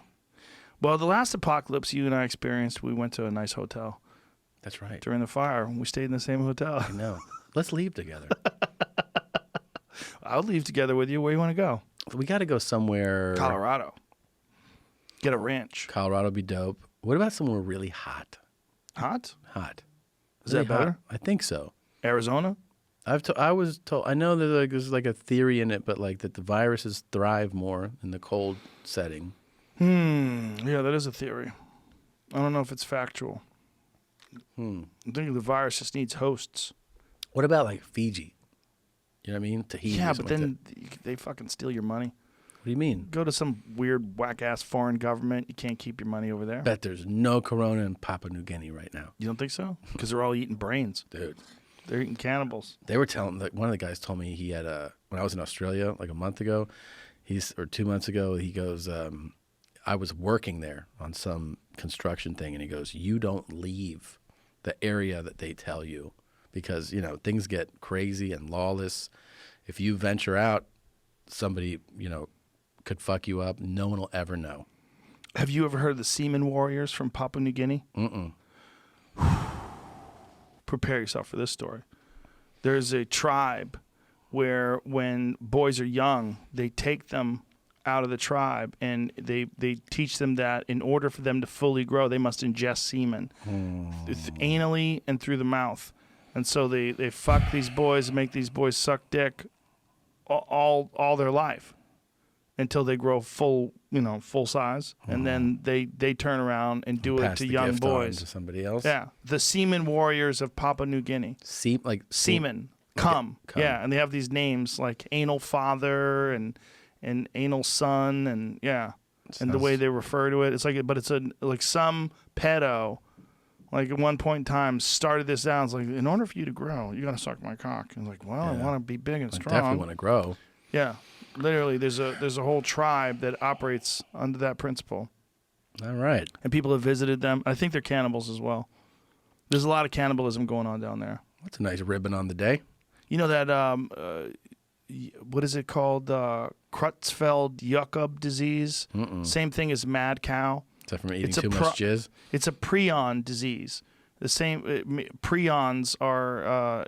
It's a type of encephalitis, I think. It's a type of encephalopathy. I forget. It's not like a virus and it's not bacteria. It's in its own category, but it's a disease that affects cannibals.